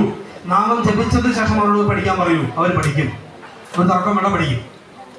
കാരണം പൂർണ്ണസൂരികളായിട്ടുള്ള ആചാര്യന്മാർ നമ്മളോട് പറഞ്ഞു, കരാഗ്രേ വസതേ ലക്ഷ്മി കരമധ്യേ സരസ്വതി കരമൂലേ ഗോവിന്ദ പ്രഭാതേ കരദർശനം. അങ്ങനെയാണ് നമ്മൾ എഴുന്നേൽക്കേണ്ടതെന്ന് പഠിപ്പിച്ചു. ഇന്നെങ്ങനെയാ? കരാഗ്രേ വാട്സപ്പ് ഇൻബോക്സ്, കരമധ്യേ മെസ്സേജ് ഗോൾസ്, കരമൂലെ മെസ്സേജ് ഇൻബോക്സ്. അല്ലേ? രാവിലെ എനിക്ക് ഒട്ടം നോക്കിയതല്ലേ? ആണോ അല്ലയോ? എനിക്കിങ്ങനെ കണ്ണ് പുറത്തുമ്പോൾ തന്നെ കാണണം, കണി കാണണം. ആരൊക്കെ എനിക്ക് വാട്സപ്പിൽ മെസ്സേജ് അയച്ചു, ആരൊക്കെ ഗുഡ് മോർണിംഗ് അയച്ചു, ഞാൻ ഇന്നലെ ഗുഡ് നൈറ്റ് അയച്ചതിന് മറുപടി എനിക്ക് കിട്ടിയിട്ടുണ്ടോ, അവരെന്താ എനിക്ക് മെസ്സേജ് അയക്കാത്തത്, എന്താ എന്നെ വിളിക്കാത്തത് എന്ന് നോക്കിക്കൊണ്ട് രാവിലെ തന്നെ കരാഗ്രേ വാട്സപ്പ് ഇൻബോക്സ്, കരമധ്യേ മെസ്സേജ് ഗോൾസ്, കരമൂലെ മെസ്സേജ് ഇൻബോക്സ് എന്ന രീതിയിലേക്ക് നമ്മുടെ സംസ്കാരം മാറിയിട്ടുണ്ടെങ്കിൽ അതിന്റെ കാരണം നമ്മുടെ മക്കളെ ആ സംസ്കാരത്തിലേക്ക് നമ്മൾ കൈ പിടിച്ച് കൊണ്ടുവരാത്തത് കൊണ്ടാണ്. അതെന്തുകൊണ്ട് സംഭവിച്ചു? സന്ധ്യാസമയത്ത് ഉമ്മറപ്പടിയിൽ നാമം ജപിക്കുന്ന സംസ്കാരം നമ്മൾ മാറ്റിവെച്ചു. ഇന്ന് മുതൽ നിങ്ങൾ തീരുമാനിക്കൂ, സന്ധ്യാസമയത്ത് ഉമ്മറപ്പടിയിൽ നിന്നിട്ട് വിളക്ക് വെച്ചിട്ട് ഒരു 10 മിനിറ്റെങ്കിലും, ചുരുങ്ങിയത് 10 മിനിറ്റെങ്കിലും എല്ലാവരും കൂടെ ഒരുമിച്ച് നാമം ജപിക്കുന്ന സംസ്കാരം ഉണ്ടാക്കിയെടുക്കാൻ തീരുമാനിക്കൂ. അതൊന്ന്. രണ്ട്, സമയം വൈകിയത് കൊണ്ട് പെട്ടെന്ന് പറഞ്ഞു കേൾക്കാം. രണ്ടാമതൊരു കാര്യം കൂടിയുള്ളത്, ഒരുമിച്ച് നിന്ന് ഭക്ഷണം കഴിക്കാനുള്ള സംസ്കാരമാണ്. പണ്ടെല്ലാം നമ്മുടെ എല്ലാ വീടുകളിൽ അച്ഛനും അമ്മയും എല്ലാവരും ഒരുമിച്ച് ഭക്ഷണം കഴിക്കുമ്പോൾ ഒരു സമ്പർക്കം ഉണ്ടായിരുന്നു. ആ ദിവസത്തെ കാര്യങ്ങളൊക്കെ ചർച്ച ചെയ്യുമായിരുന്നു, അല്ലേ? എന്തൊക്കെ വിഷമങ്ങളും ദുഃഖങ്ങളും സന്തോഷങ്ങളും ഒക്കെ പങ്കുവയ്ക്കുമായിരുന്നു. ഇന്ന് അച്ഛൻ അമ്മയോട് ഭക്ഷണം വേണമെന്ന് പറയുന്ന സമയത്ത് അമ്മ വിളമ്പി കൊടുക്കും. അപ്പൊ അച്ഛൻ ചോദിക്കും, നീ കഴിക്കുന്നില്ലേ? അമ്മ പറയും, മകൻ വരട്ടെ, മകൻ വന്നിട്ട് കഴിക്കാം. അങ്ങനെ രാത്രി 10-11 മണിയാകുമ്പോൾ മകൻ വന്ന് വാതിലിന് മുട്ടും. അമ്മ വാതിൽ തുറന്നു കൊടുക്കും. അമ്മ ചോദിക്കും, മോനെ ഭക്ഷണം വേണ്ടേ? മകൻ എന്താ പറയാ? ഞാൻ പുറത്തുനിന്ന് കഴിച്ചു. ഉത്തരം ഞാനല്ല പറഞ്ഞത്, ഇവിടേക്കാണ് നിങ്ങൾ തന്നെയാ പറഞ്ഞത്. അപ്പൊ നിങ്ങളിതൊക്കെ അനുഭവിക്കേണ്ടത് എനിക്ക് ബോധ്യായി. പുറത്തു പോയി കഴിക്കേണ്ടതൊന്നും ഞാൻ പറയുന്നില്ല. പക്ഷേ ആഴ്ചയിൽ ഒരിക്കലെങ്കിലും, ശ്രദ്ധിക്കൂ, ആഴ്ചയിൽ ഒരിക്കലെങ്കിലും ഒരുമിച്ചിരുന്ന് ഭക്ഷണം കഴിക്കുകയും സന്ധ്യാസമയത്ത് ഒരുമിച്ചിരുന്ന് നാമം ജപിക്കുകയും ചെയ്യുന്ന സംസ്കാരം നിങ്ങൾ ഉണ്ടാക്കിയെടുക്കുകയും അതിന്റെ കൂടെ നേരത്തെ പറഞ്ഞ ദേവയജ്ഞ, ഋഷിയജ്ഞ, പിതൃയജ്ഞ, ഭൂതയജ്ഞ, നരയജ്ഞങ്ങൾ, അങ്ങനെയുള്ള പഞ്ചമഹായജ്ഞവും നിങ്ങൾ മുറുകെ പിടിച്ചാൽ നിങ്ങളുടെ കുടുംബത്തിൽ ഒരുമിച്ചിരുന്ന് ഭക്ഷണം കഴിക്കുന്ന സംസ്കാരവും ഒരുമിച്ചിരുന്ന് നാമം ജപിച്ച സംസ്കാരവും പഞ്ചമഹായജ്ഞവും ചേർത്ത് പിടിച്ചുകൊണ്ടാണ് നിങ്ങൾ നിങ്ങളുടെ മക്കളെ വളർത്തുന്നത് എങ്കിൽ എനിക്ക് ഉറപ്പ് തരാൻ പറ്റും, ഇത്രയും അമ്മമാരുടെ കൂട്ടത്തിൽ നിന്ന്, അവരുടെ മക്കളിൽ നിന്ന് ഒരു തരത്തിലും അധാർമികമായിട്ടുള്ള പ്രവൃത്തികളിലേക്ക് ഏർപ്പെടാൻ അവർക്ക് സാധിക്കുകയില്ല എന്ന് നിസ്സംശയം എനിക്കവിടെ പറയാൻ സാധിക്കും. അല്ലാത്തടത്തോളം ഇന്ന് സമൂഹത്തിൽ പല തരത്തിലുള്ള അധർമ്മങ്ങളുണ്ട്. അതിലേക്കൊക്കെ വഴുതി പോകേണ്ട പ്രായമാണ് നമ്മുടെ എല്ലാ മക്കളുള്ളത്. അതുകൊണ്ട് പ്രിയപ്പെട്ട രക്ഷിതാക്കളെ, മാതാപിതാക്കളെ, ഒരൊറ്റ കാര്യം മാത്രം ഈ ക്ഷേത്ര സന്നിധിയിൽ വെച്ച് ഒരു സത്സംഗം എന്ന രീതിയിൽ നിങ്ങളോട് എനിക്ക് ആവശ്യപ്പെടാനുള്ളത്, ഈ നിമിഷം ഈ സത്സംഗം നിങ്ങൾ കേട്ടിട്ടുണ്ടെങ്കിൽ, ഈ സത്സംഗത്തിന്റെ ഗുണം നിങ്ങൾക്ക് ആവശ്യമെങ്കിൽ, പഞ്ചമഹായജ്ഞവും ഒരുമിച്ച് നാമം ജപിക്കുന്ന സംസ്കാരവും ഒരുമിച്ച് ഭക്ഷണം കഴിക്കുന്ന സംസ്കാരവും നിങ്ങളുടെ കുടുംബങ്ങളിൽ ഇന്നു മുതൽ നിങ്ങളുടെ മക്കൾ ഉൾപ്പെടെ, ഭർത്താവ് ഉൾപ്പെടെ, ഭാര്യ ഉൾപ്പെടെ, സഹോദരൻ ഉൾപ്പെടെ, സഹോദരി ഉൾപ്പെടെ സകുടുംബം എങ്ങനെയാ? ശിവകുടുംബം പോലെ. ശിവകുടുംബത്തിൽ ശിവന്റെയും പാർവതിയും സ്വഭാവത്തെ കുറിച്ച് നമ്മൾ പറഞ്ഞു. ശിവകുടുംബം പോലെ വ്യത്യസ്ത ചിന്താഗതികൾ ഉണ്ടെങ്കിൽ പോലും അതിനെല്ലാം ഒരു കുടുംബം എന്ന രീതിയിൽ നേരത്തെ പറഞ്ഞതുപോലെ കൂടുമ്പോൾ ഇമ്പമുള്ളതല്ല കുടുംബം, മറിച്ച് ധർമ്മത്തിൽ അടിയുറച്ചു നിന്നുകൊണ്ട് കൂടുമ്പോൾ ഇമ്പമുണ്ടാക്കുന്ന രീതിയിലുള്ള കുടുംബങ്ങളായിട്ട് മാറ്റുവാൻ ഈ ഒരു സത്സംഗം നിങ്ങൾക്ക് ഉപകരിക്കട്ടെ, അതിന് ഗുരുപരമ്പര നിങ്ങളെ അനുഗ്രഹിക്കട്ടെ എന്ന് മാത്രം പ്രാർത്ഥിച്ചുകൊണ്ട് ഈ വൈകിയ വേളയിൽ കൂടുതലൊന്നും പറഞ്ഞ് നിങ്ങൾ ബുദ്ധിമുട്ടിക്കുന്നില്ല. ഈ വൈകിയ വേളയിൽ എനിക്കൊരു നേരത്തെ പറഞ്ഞതുപോലെ ഒരൊറ്റ കാര്യം മാത്രം, കുടുംബത്തിൽ സമാധാനവും സന്തോഷവും പുലരുന്നതിന് വേണ്ടിയിട്ട് പഞ്ചമഹായജ്ഞവും ഒരുമിച്ചിരുന്നുള്ള നാമജപവും ഒരുമിച്ചിരുന്നുള്ള ഭക്ഷണം കഴിക്കലും പരസ്പര ഐക്യത്തോടു കൂടിയുള്ള കുടുംബ ബന്ധവും ഉണ്ടാക്കിയെടുക്കാൻ വേണ്ടിയിട്ട് നിങ്ങൾക്ക് സാധിക്കട്ടെ. അതിന് മഹാഗുരു പരമ്പര നിങ്ങളെ അനുഗ്രഹിക്കട്ടെ. മഹാദേവനും ഉമാമഹേശ്വര സങ്കല്പവുമെല്ലാം നിങ്ങളെ അതിനുവേണ്ടി അനുഗ്രഹിക്കട്ടെ എന്ന് മാത്രം പ്രാർത്ഥിച്ചുകൊണ്ട് വാക്കുകളെ ഉപസംഹരിക്കുന്നു. ജയ് സീതാറാം.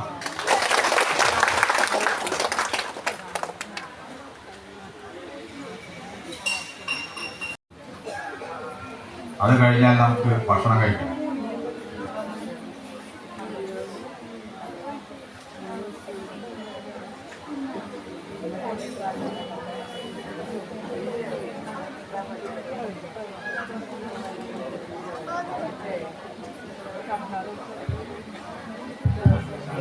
ഭക്ഷണം തുടങ്ങിയ സമയത്ത് നമുക്കൊക്കെ വിശപ്പ് തോന്നിയിരുന്നു. ഇപ്പോൾ വിശപ്പില്ലാതെ, കാരണം എന്താ, വലിയൊരു ശക്തിയാണ് ഇപ്പോൾ നമുക്ക് പണിയാറുള്ളത്. അതെന്താണ്? സത്സംഗമാണ്. ഈ സത്സംഗത്തിൻ്റെ മഹത്വമാണ് സ്വാമിജി നമ്മുടെ തുടക്കത്തിലെ അപേക്ഷിക്കുന്നത്. സത്സംഗം തന്നെയല്ലോ മോക്ഷകാരണമൊട്ടാൽ ദുസ്സംഗം നരകത്തിൻ ദ്വാരമെന്നറിഞ്ഞാലും ഒരു സുഭാഷിതം ഞാൻ കേട്ടിട്ടുണ്ട്. എന്താണെന്നറിയോ? ദുസ്സംഗം എന്ന് പറയുമ്പോൾ ഒരു കുട്ടി, സ്കൂളിൽ പഠിക്കുന്ന കുട്ടി, വളരെ അച്ചടക്കമുള്ള നല്ല അധ്യാപകരും കൂടി എന്തെങ്കിലും സംശയം ഉണ്ടെങ്കിൽ ചോദിക്കാനുള്ള ബുദ്ധിശക്തിയുള്ള ഒരു കുട്ടി. ആ കുട്ടിക്ക് ഒരു ദുസ്സംഗം ഉണ്ടായി.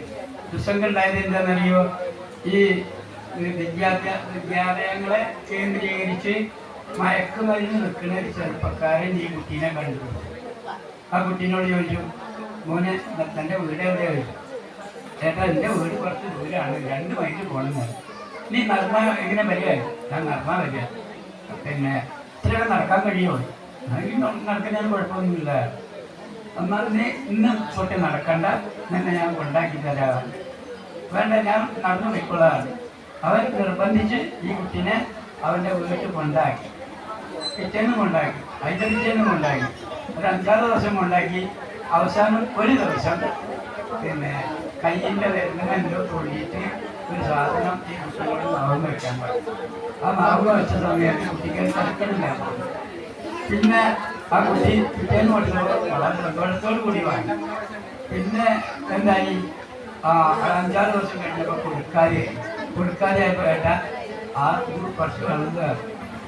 അപ്പം ആ കുട്ടീനോട് പറഞ്ഞെന്താ അറിയോ? ഹലോ, ഇതിന് പൈസ കൊടുത്തിട്ട് കിട്ടുന്നതാണ്, ഇത് വെറുതെ കിട്ടുന്നതല്ല. അപ്പോൾ ഇതിന് പൈസ വേണം. അപ്പോൾ എനിക്കങ്ങനെ പൈസ തരാൻ കഴിയില്ല, എൻ്റെ അച്ഛനോടൊന്നും പൈസ ചോദിച്ചാൽ കിട്ടില്ല. നമുക്ക് പൈസ ഉണ്ടാക്കാനുള്ള മാർഗം ഞാൻ പറഞ്ഞു തരാം എന്ന് പറഞ്ഞു. എന്നിട്ട് എന്തോ പറഞ്ഞു കൊടുത്തത് അറിയോ? കുറച്ച് ഇതിൻ്റെ കുറേ പൊതി വാരിയിട്ട് കൊടുത്തിട്ട് പറഞ്ഞു, എൻ്റെ കൂട്ടുകാർക്കൊക്കെ കൊടുത്തോ, എന്നിട്ട് പൈസ വാങ്ങിക്കോ. അങ്ങനെ പൈസ വാങ്ങിയിട്ട് ആ കുട്ടി മുഖാന്തരം ആ കുട്ടീൻ്റെ നന്മ പോയി എന്ന് മാത്രമല്ല, ആ സ്കൂളിലെ കുട്ടികൾ ധാരാളം കുട്ടികളെ വഴി പോയി. അതാണ് ദുസ്സംഗം.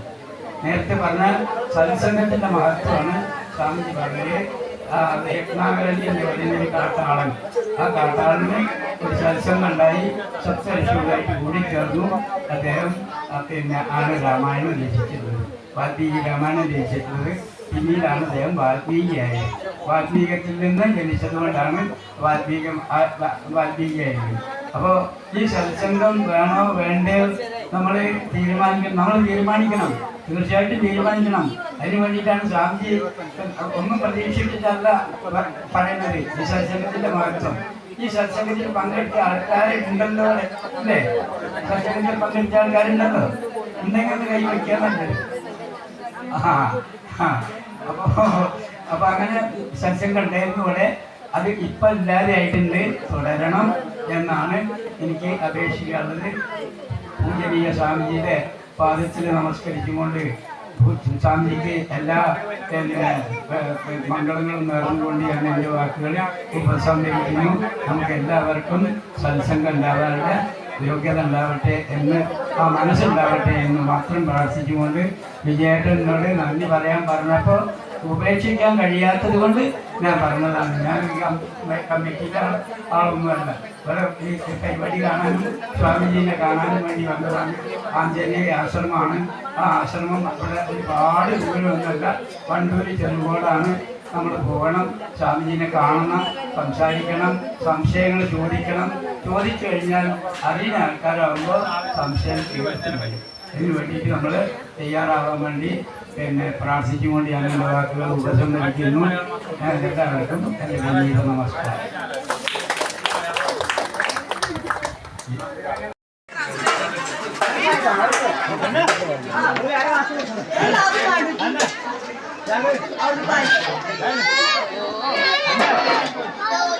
Ayo.